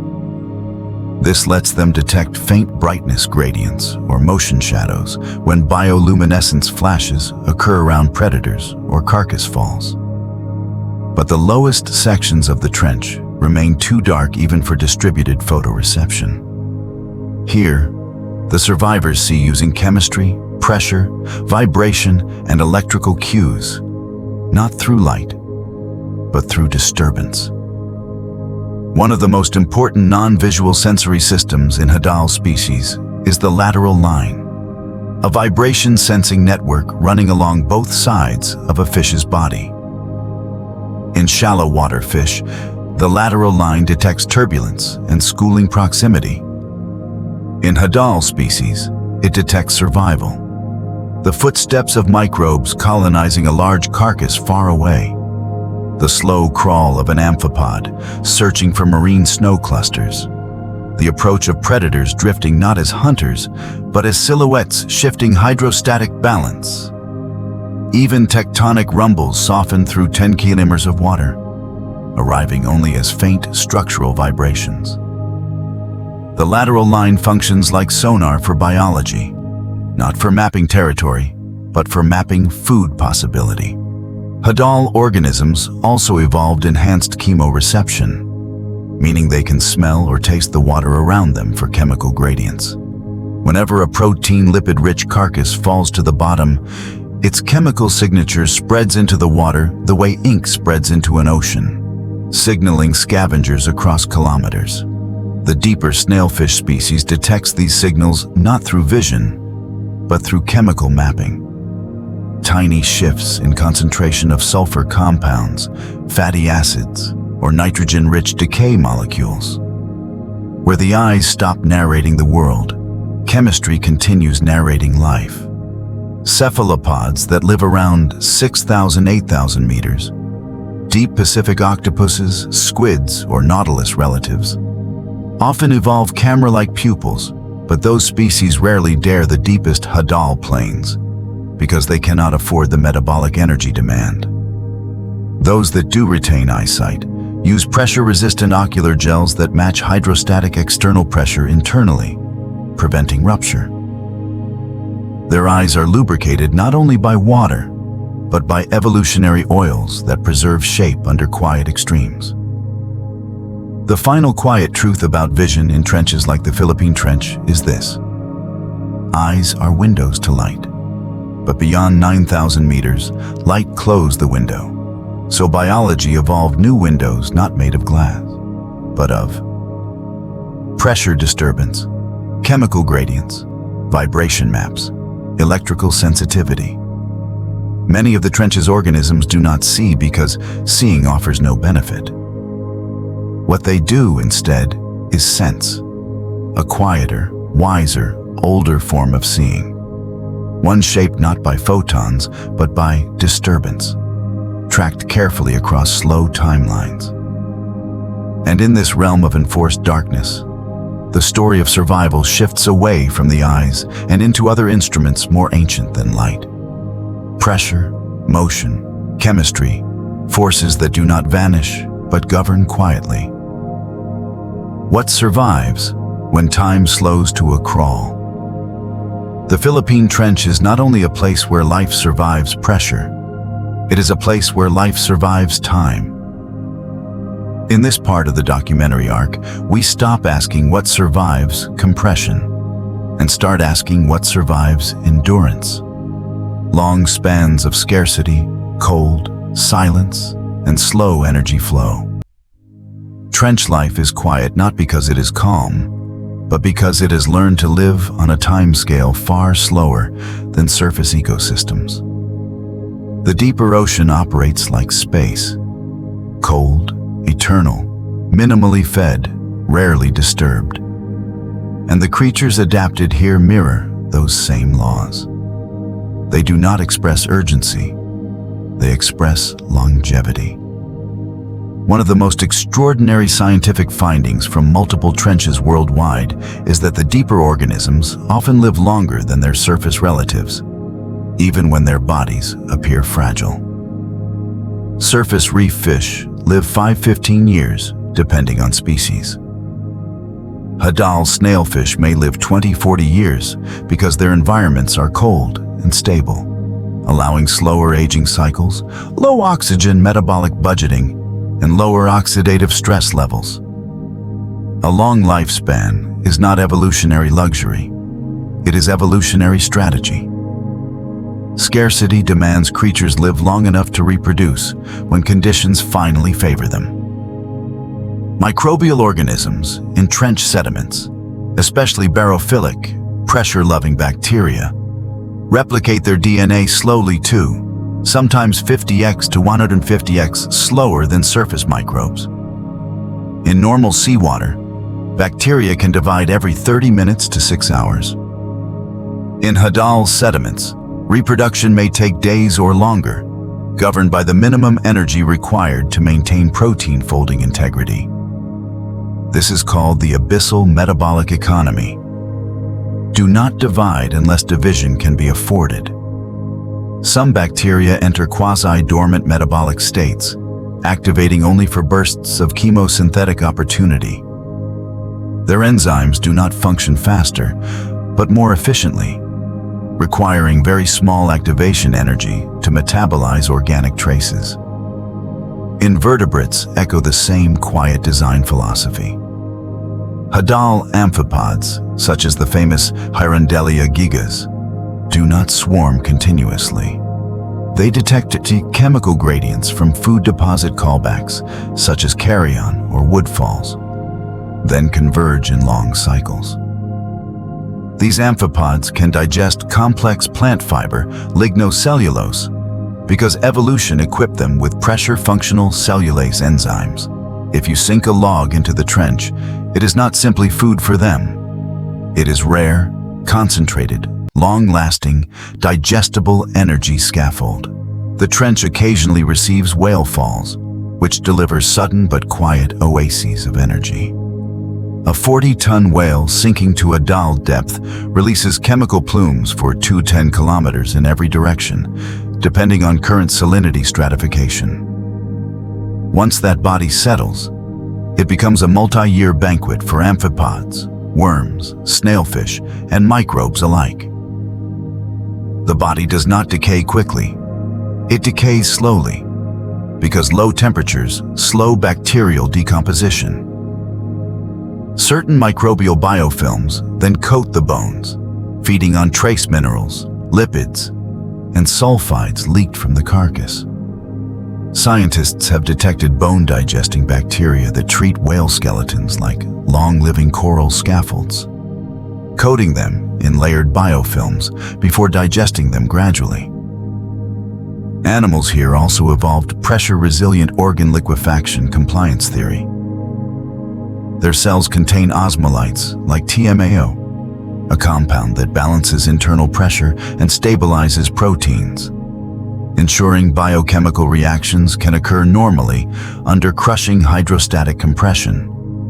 Their red blood cell counts are low, but oxygen binding capacity is maximized because their blood proteins carry extra hydrogen bond stabilization. Some hadal species replace hemoglobin altogether, relying on copper-based hemocyanin because copper binds oxygen more efficiently at low temperature. This is the quiet economy of oxygen. Temperature down here remains stable at 1.5 digs to 2 digs, a range that never sees seasons, never stirs violently, never warms or cools dramatically. Where coral seas bloom unpredictably near the surface, ecosystem cycles here are predictable only in scarcity. This stability allows animals to evolve delicate, soft musculature without risk of temperature surface level stress spikes. Energy moves through the ecosystem like dust floats through nebulae, constant but faint, visible only under submersible light, metabolized only patiently. Microplastics now exist in every trench Earth has sampled, including the Philippine Trench region. These filaments and particulates sink faithfully but quietly, gathering in sediment not only because gravity pulls them down, but because nothing pulls them back up. They rest in the same silt layers where ancient organic compounds accumulate. They become part of the archive, because the ocean stores everything long enough if nothing decomposes it fully. These plastics do not break the ecosystem, but they do become part of it. And that too is something future generations of discovery will decode. The Philippine Trench is also an archive in another sense. The archive of Earth's existential questions about possibility, resilience, isolation, and time itself. The same existential questions we ask about interstellar space. The trench behaves like cosmic deep space. Not because it is metaphoric, but because its physics are distant sibling physics to the universe's emptiest gradients. Dark, cold, rarely fed, patient. So when we finally close our eyes and imagine the deepest creatures surviving there, what we imagine is not ancient monsters. It is delicate, quiet, patient life that learned. Do not demand more than the abyss can offer. Do not burn faster than survival can afford. Do not divide faster than time rewards persistence. What survives at the deepest eclipse of sunlight is not life in bloom. It is life in witness. Witness to pressure. Witness to scarcity. Witness to time. That is the calm perfection of trench survival in the Pacific's deadliest abyss. The silent science of extreme pressure. 7 miles beneath the surface of the Pacific, the Philippine Trench exists as one of the most severe natural environments on Earth. At depths surpassing 10,000 meters, the pressure exceeds 1,000 atmospheres. That means every square inch of surface, artificial or biological, carries over 15,000 pounds of compressive force pressing inward from all directions. It is not a violent pressure that fluctuates. It is an unchanging, omnidirectional squeeze, constant and total. To surface life, pressure this extreme would be instantly lethal. To trench life, it is simply the world as it has always been. In deep ocean science, organisms that survive immense pressure are called piezophiles or barophiles. These are not just pressure-tolerant species. They are species that biologically function better under pressure than without it. Their cells and proteins evolved to depend on compression to maintain structural integrity. Without it, their internal chemistry destabilizes. Under it, everything works. At surface level, most marine animals maintain buoyancy using a gas-filled organ called a swim bladder. But gas compresses rapidly underwater. At 3,000 meters, a bubble shrinks to 1% of its original volume. At 10,000 meters, it collapses entirely. That is why the deepest fish species, including hadal snailfish near the trench, evolved without swim bladders altogether. Their bodies contain no air-filled cavities, nothing that could implode. Instead, they maintain buoyancy using oils, soft tissue density, and pressure-balanced fluids. Their spines are cartilage-heavy instead of calcium-hard. Their bones are thin, lightweight, and flexible, not brittle. Flexibility does not fracture. Rigidity does. Inside their cells, trench organisms use special stabilizing chemicals known as pezolites. These compounds balance the external pressure by stabilizing the internal fluids surrounding proteins, ensuring proteins do not unfold under compression. One of the most powerful piezolites used by deep creatures is trimethylamine N-oxide, or TMAO. This compound works by fortifying hydrogen bonds around proteins, protecting enzyme function. Proteins are the machinery of life. If proteins collapse, life stops. TMAO ensures they never collapse in the first place. Their cell membranes also contain unusually high levels of DHA, docosahexaenoic acid, a flexible fatty acid that keeps membranes fluid even at near freezing temperatures. Cold stiffens molecules. Pressure shatters stiff molecules. So at hadal depths, membrane softness is survival's first principle. The trench temperature is another quiet constant, between 1.5 degrees and 2 degrees year-round, colder than most deep ocean regions, where temperatures occasionally fluctuate. This thermal stability allowed species to evolve slowly. It also slowed down decomposition. When something large dies and sinks here, it does not rot quickly. It lingers, quietly feeding an entire biological economy.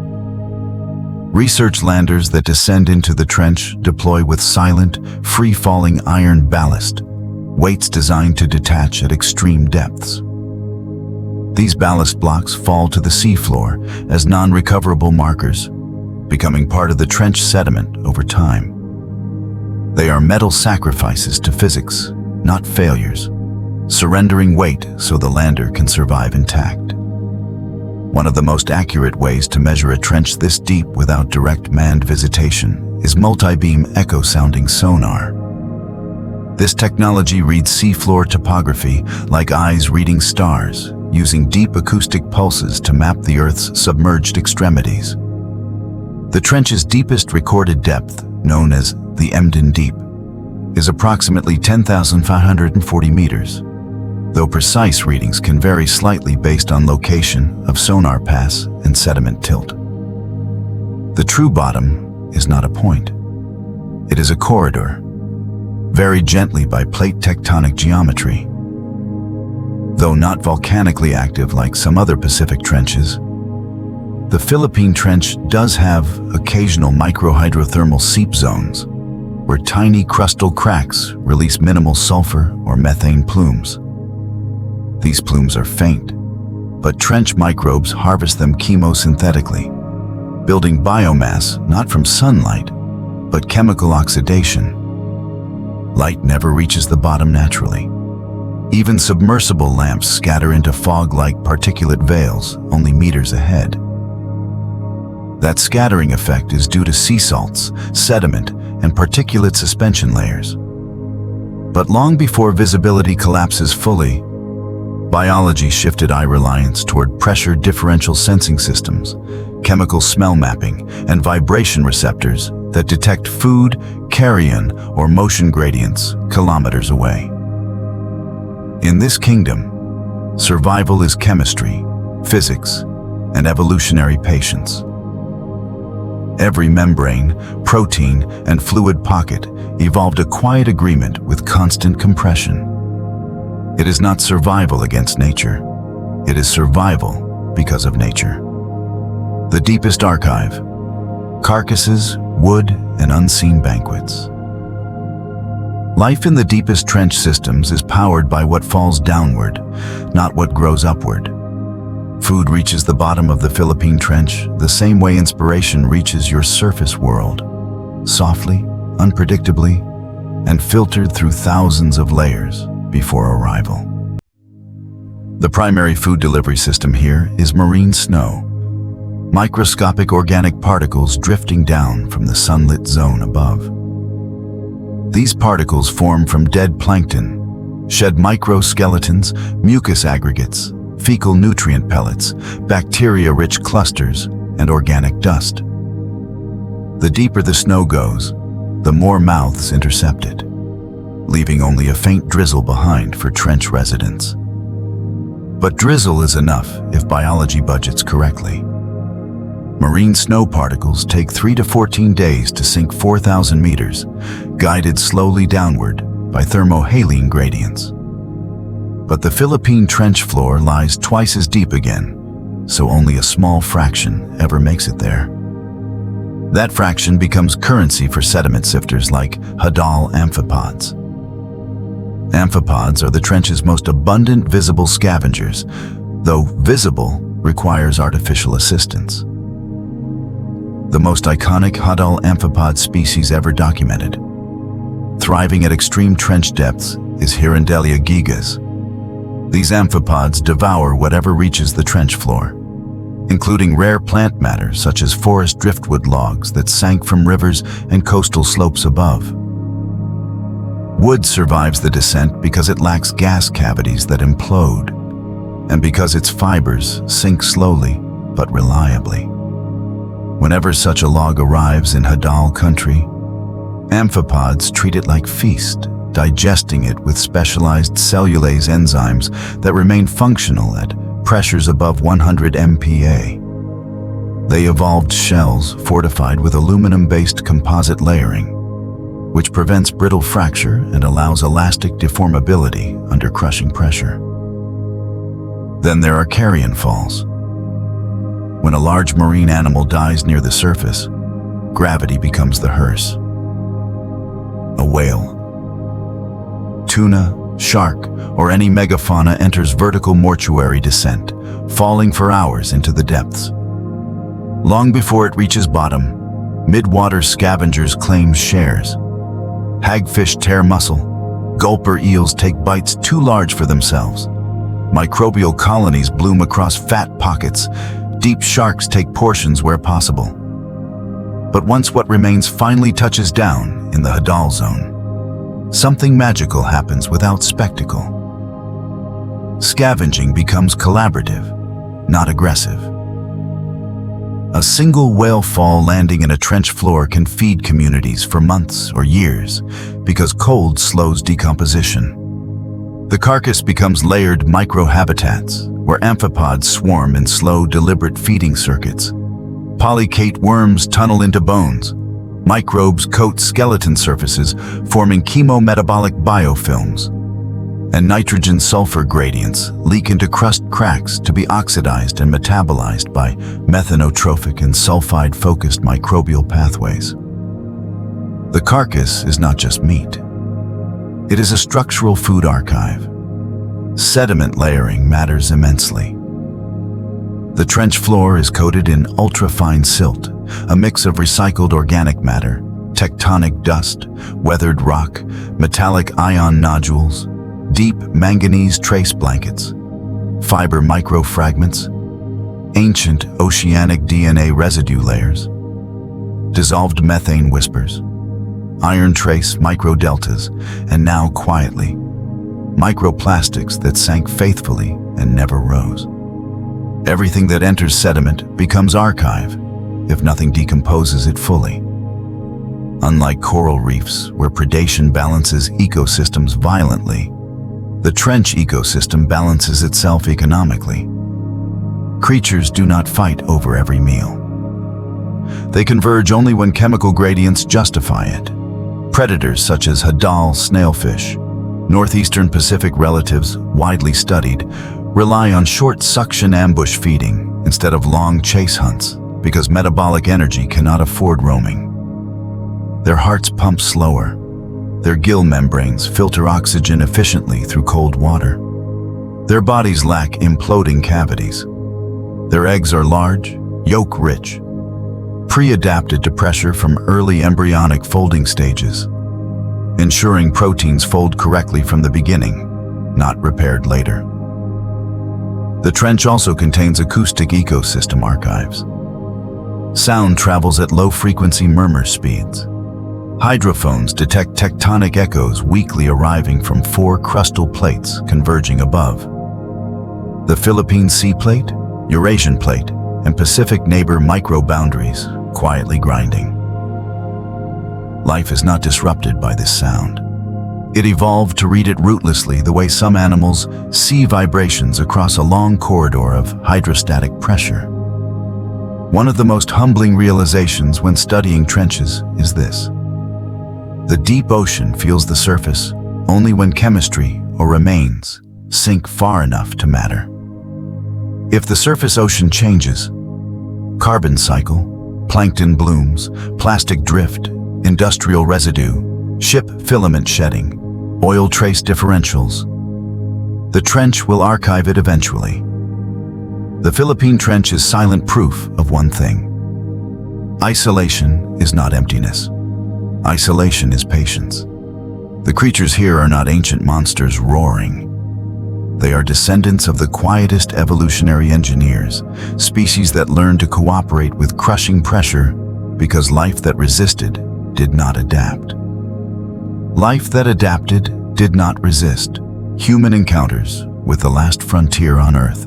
The Philippine Trench has not been explored often by humans, and its scarcity of visits is part of its mystique. While the Mariana Trench earned historical fame through repeated expeditions, video coverage, and iconic crewed dives, the Philippine system remained a quieter sibling in the same Pacific family of abysses.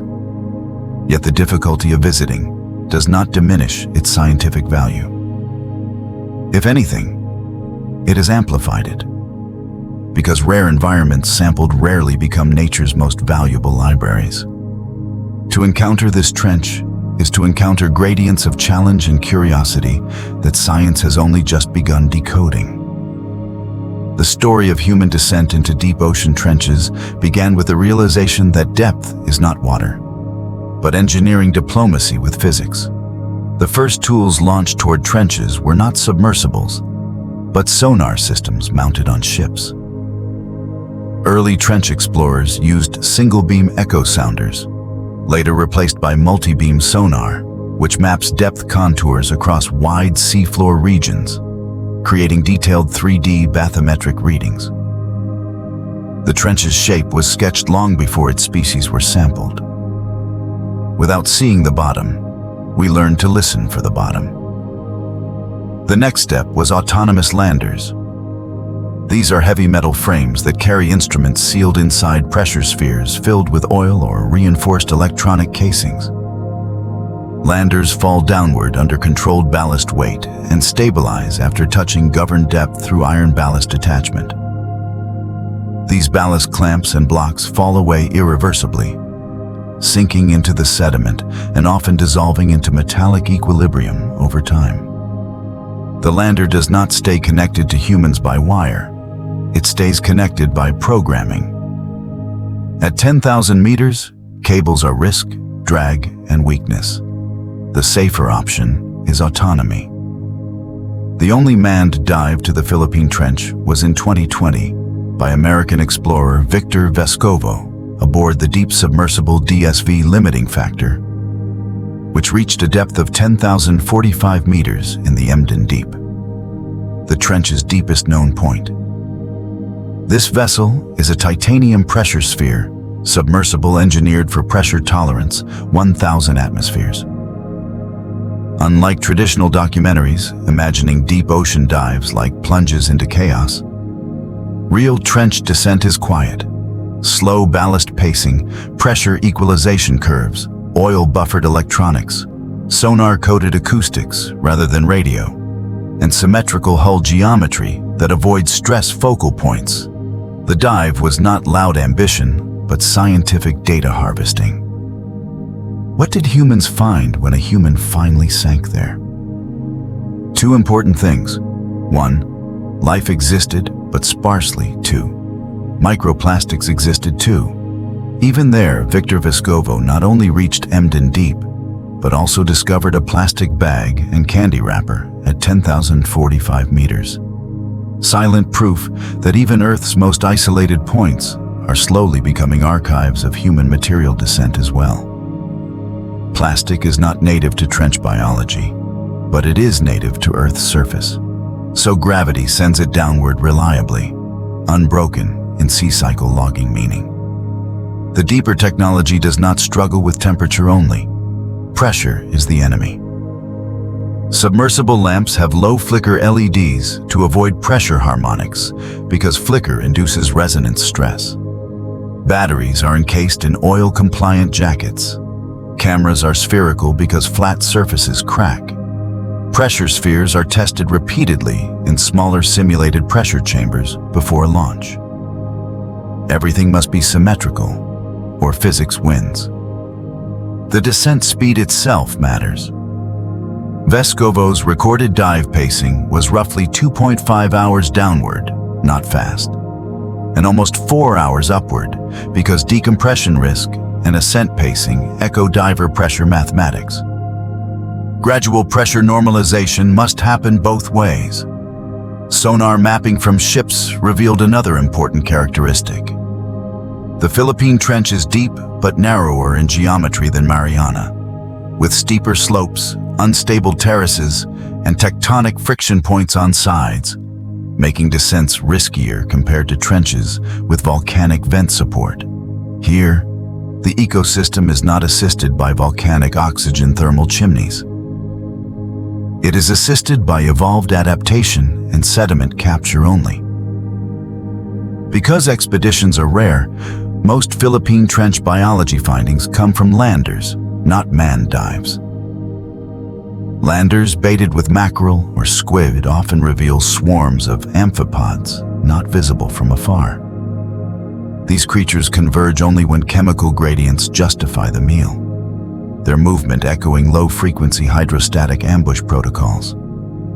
The trench's silence has also protected undiscovered species for longer time than most places on Earth. New species of snailfish relatives, benthic microbes, nematode worms, bacterial biofilm variants, and metal-fortified amphipods continue to be detected via sediment samples. What humans learn from trenches broadly, and now specifically from the Philippine system, is this: the greatest ecosystem on Earth thrives in brightness. The deepest ecosystems on Earth thrive in the absence of brightness.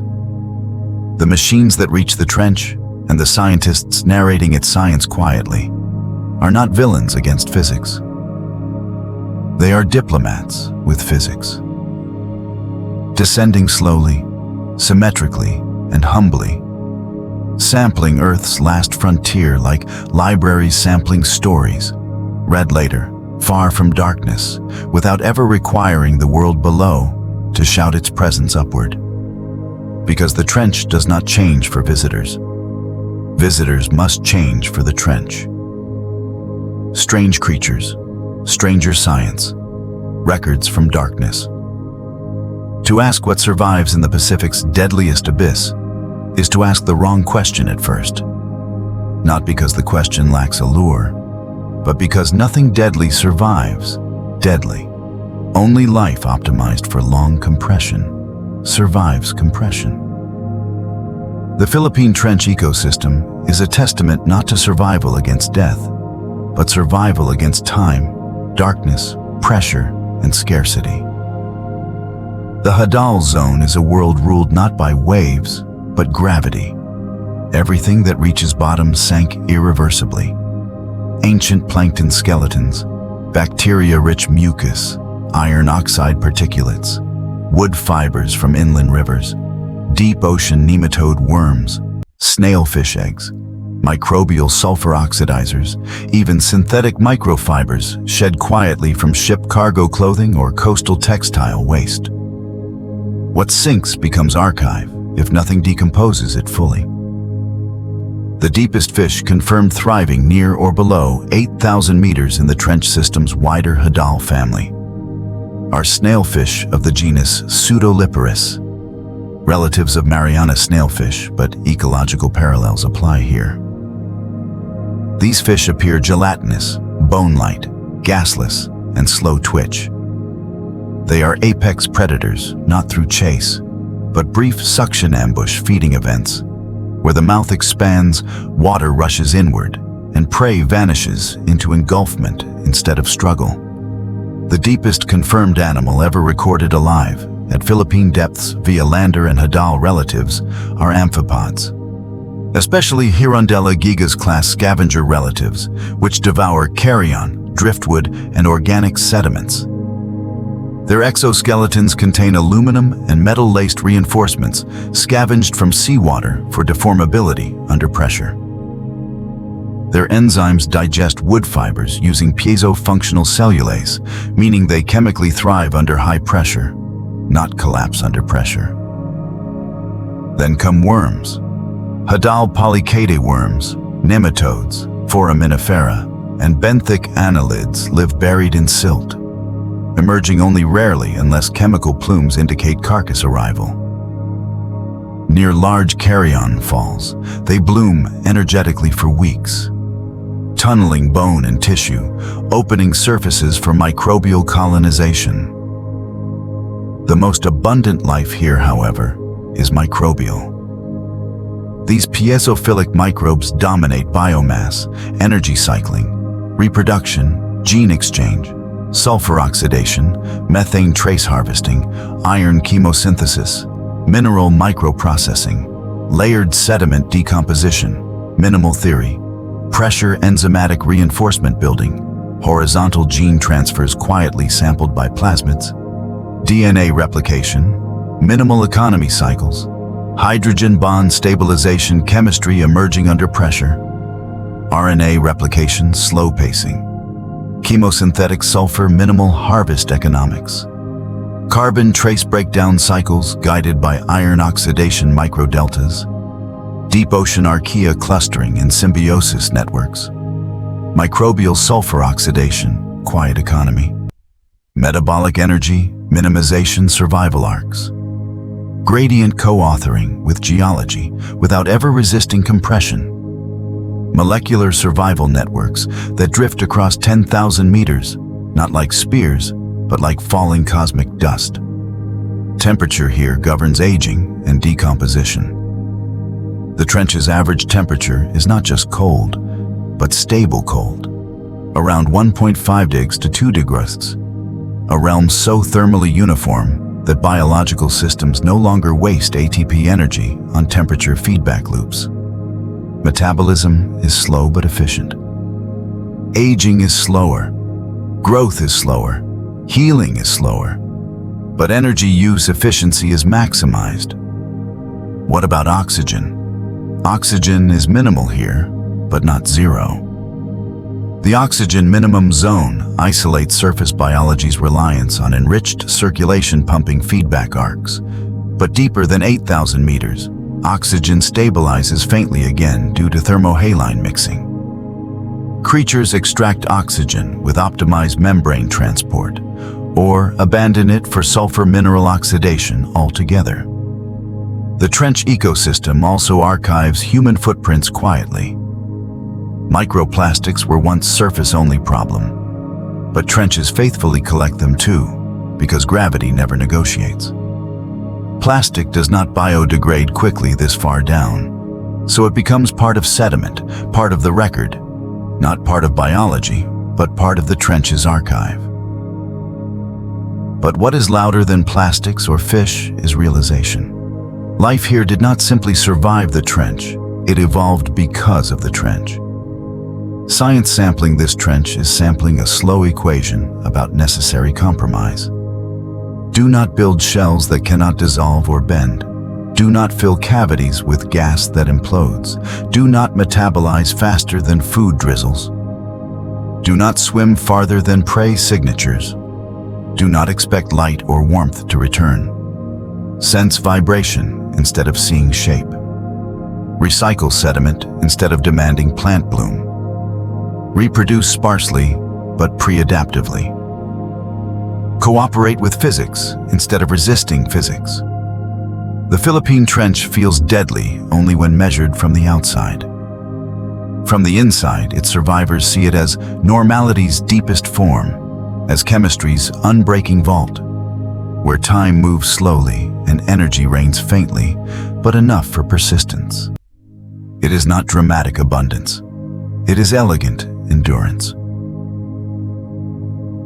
The slow geography of a submerged scar.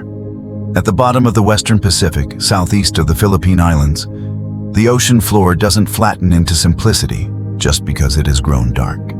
Instead, it bends downward into a linear scar so deep and so uninviting that even the most seasoned researchers treat it like a distant planet. Near enough to measure, rare enough to visit, harsh enough to rewrite expectations. The Philippine Trench, born from the quiet collision of tectonic plates, stretches for well over 1,300 kilometers, tracing the boundary where the Philippine sea plate subducts beneath the Sunda and Eurasian tectonic margins. This is not a trench formed by erosion, but by subduction, the process in which one dense plate is forced under another, pulling the seafloor down with it like a slow, unstoppable bow. If you could illuminate the entire trench at once, it would look less like a point of depth and more like a deep, elongated canyon, its walls rising steeply on both sides. An inverted mountain valley flanked by silent ridges, landslide terraces, and sedimented ledges shaped by regional earthquakes. Earthquakes in these regions don't reach the hadal floor with sharp shock waves, but they reshuffle trench walls over decades, triggering underwater landslides that cascade silt into deeper pockets. These gravitational silt blankets are not just debris, they are homes. They become part of the trench's geography instantly, and part of biology slowly. The deepest measured point of the trench is the Emden Deep, recorded at approximately 10,540 meters. This is one of Earth's greatest vertical distances, deeper than Mount Everest is tall. Yet charted depth is always accompanied by gentle caveats in hadal science. Sonar mapping accuracy depends on sound speed profiles, salinity stratification, sediment softness, water density, and seafloor particulate suspension, all of which subtly adjust acoustic return signals by meters, centimeters, sometimes inches. Compared to space measurement errors spanning thousands of kilometers, the trench's mapping errors span only meters. Small inaccuracies amplified into huge meaning when one chases precision in a kingdom without reference points. The water column above the trench is layered like epics of challenge. The first few hundred meters teem with photo-driven ecology. Plankton blooms converting sunlight into biomass. Coral ecosystems blooming like organ pipes of oxygen-rich currents. Fish swarming energetically through color-rich territories. But those layers fall away in relevance at hadal depth. Not because the food chain broke, but because the energy chain stretched too long and thinned too far. Marine snow still arrives, but faintly. Pieces of land still sink there, but rarely. And the geometry of the trench ensures uneven food distribution along its length. Currents travel horizontally this deep, not vertically. Sound travels farther than light this deep, but slow and low frequency. EM waves vanish fast here. Radar cannot work. Submersibles often rely on acoustic transponders for navigation. Gentle pings bouncing back from titanium spheres, or trench ridge anchor points engineered for pressure reliability, not high-speed motion. Few submersible technologies have physically visited this abyss. And the 2020 descent by Victor Vescovo in the DSV limiting factor remains the only manned submersible dive to reach it. Most study of the deeper trench biology still relies on autonomous landers dropped with silent iron ballast, because retrieval is dangerous when pressure does not fluctuate to accommodate it. The trench walls are coated in ultrafine sediment, a gradient mixture of ancient silica fragments, dissolved carbonate traces from shells that dissolved long before they arrived, metallic manganese nodule drift pockets, sulfur traces harvested chemosynthetically by microbial colonies, and trace organic carbon deposited over millions of years. Some researchers call trenches like these Earth's final frontier. But the older oceanographers use quieter words. Data-poor, time-rich, pressure-governed ecosystems. Words that favor measurement over metaphor. Biology did not arrive here violently. It arrived millimeters per generation, degrees per million years, tuned slowly, geopositioned carefully, treated unreactively by gravity's quiet insistence. To move across trench walls is to move along slow inclination mathematics. 15 digs, 25 digs, sometimes 40 dig incline, where movement is limited by pressure, deformability, and energy scarcity. No sunlight warms these slopes. No seasons adjust the pressure environment. No storms disturb them violently. And no radio signals can broadcast their state quickly. The trench is not a single depth. It is a slow, lengthwise extremity of geography, chemistry, and endurance. It is not abject hostility. It is quiet, uncompromising physics. And physics does not soften itself for visitors. Visitors soften themselves for physics. The trench sound that no ears were built to hear down here. Here, silence does not mean absence. Silence means uniform pressure acoustics, where sound behaves more like data than noise. Humans evolved expecting sound to travel through air, bounce off surfaces, and return quickly. The Philippine Trench rewires the physics of sound. In the deep sea, sound speed depends on salinity, pressure, and temperature, averaging roughly 1,480 to 1,570 meters per second, depending on liquid chemistry and density. But sound detection is not immediate, even when it travels fast, because the echoes that lander hydrophones receive are faint, unamplified by wide cavities or atmospheric amplitude. The trench has no lobby to echo in. It has corridors to drift through. Marine researchers drop hydrophone arrays into the Pacific abyss, not to listen for roaring predators, but tectonic murmurs, where plate collisions communicate via low-frequency vibrations that drift downward for months before final stabilization and detection. By crustal vibration archives stored not in the auditory brainstem patterns of biological neural nets, but in geological strata, shaped by long-term hydrostatic compression corridors. Here, sound recording is not a moment. It is process. A hydrophone dropped at 10,000 meters into the Philippine abyss hears tectonic signatures from 1,000 kilometers away. But those signatures are not loud. The pressure sensors and vibration receptors are their radar. The sediment is their archive. The hydrophones only borrow nature's voice for data. At the deepest slopes, fish do not school and mammals do not call each other. The trench's creatures, even apex scavengers like snailfish, evolved under low-frequency heartbeat economies, lateral line vibration mapping systems, chemoreception, pressure-supported cardiac pacing, and egg reproduction strategies pre-tuned, not broadcast widely into currents, but deposited carefully where the seafloor is stable. Silt pockets, fractured terraces, cold methane minimal exchange corridors, liquid protein folding womb-like origin cradles where embryonic organisms could evolve without sudden denaturation, where membranes bend instead of snap, where fat densities hover without gas imploding, where time streaks like slow cosmic algae drifting into nothingness.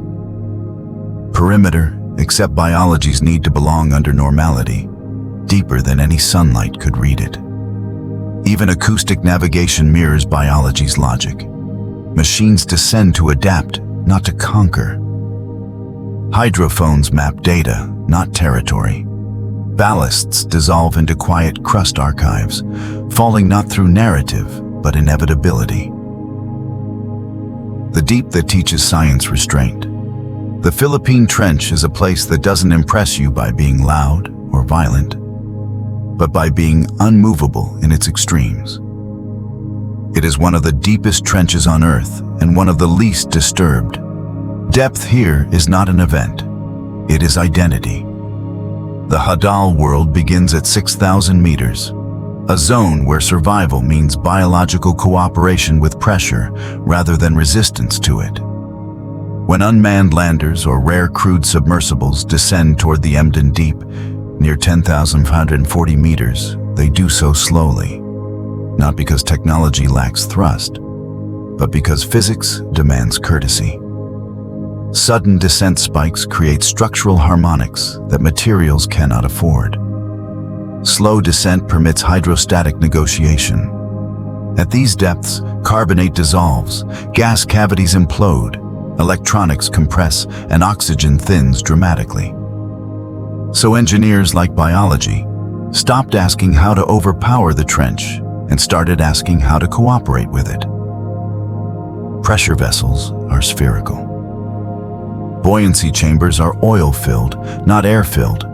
Sensors replace crew recklessness with machine patience. This isn't failure. It's design logic, forged through decades of testing in simulated pressure chambers long before it ever meets the sea. Biology mirrored this same logic long ago. Trench proteins evolved deeper hydrogen bond fortification. Cell membranes replaced stiffness with DHA-driven flexibility.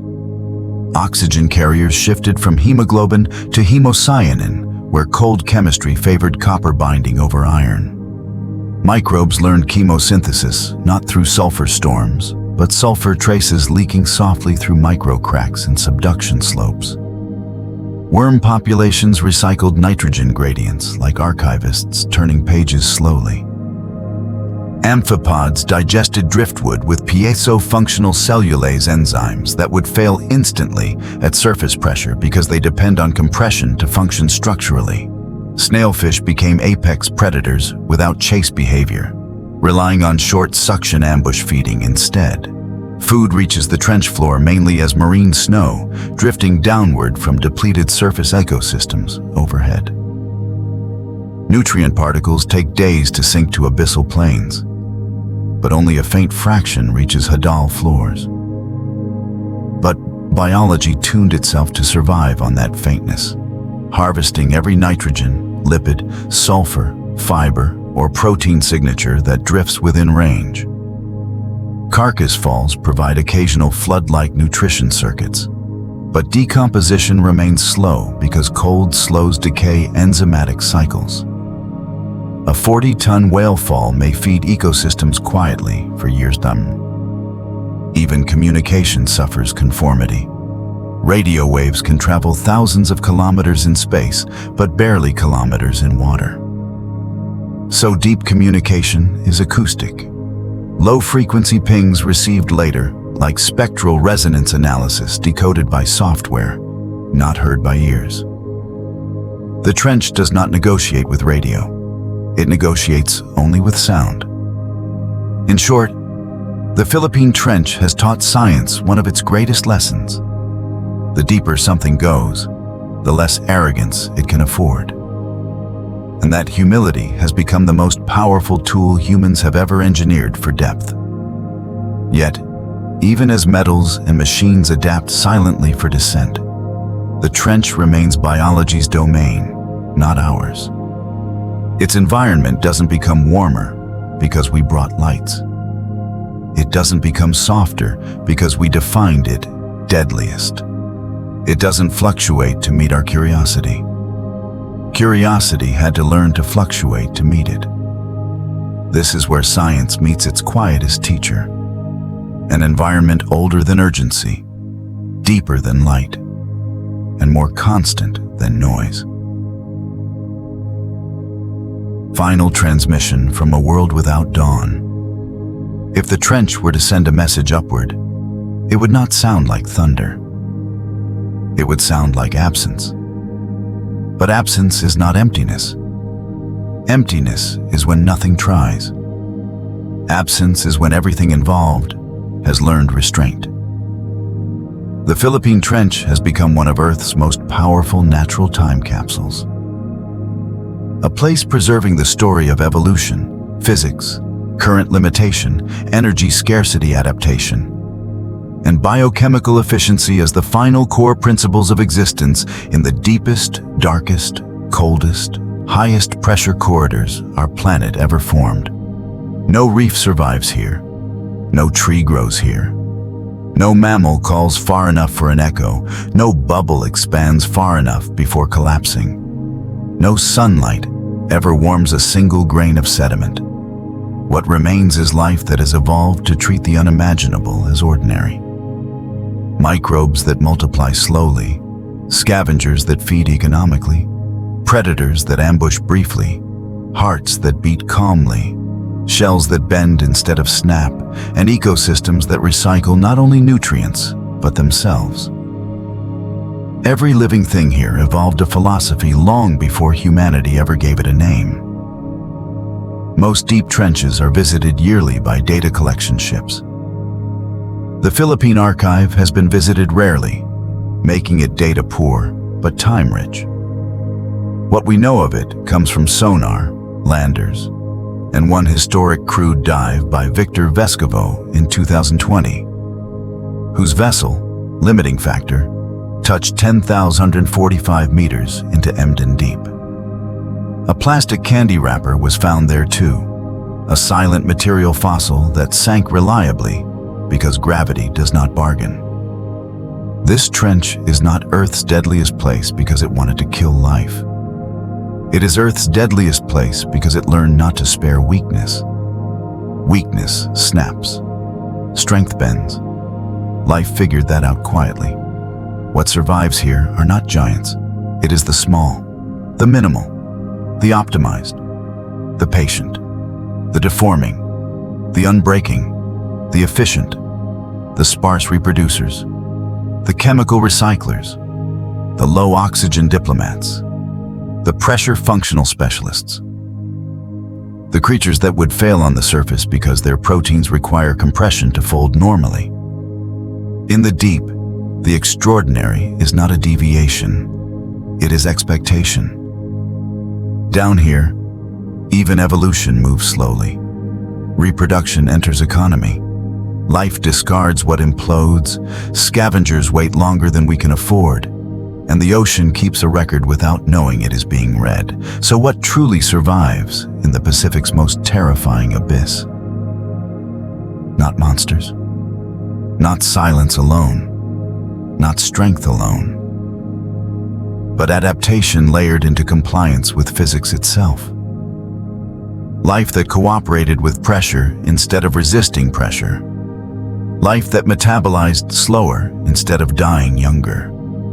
Life that invested in sensing instead of seeing. Life that accepted darkness without demanding dawn. And that is the most important scientific realization the trench offers. Extreme environments don't kill life. They eliminate the forms of life that can't evolve a reason to stay alive inside them. The trench is not a tomb, it is a filter.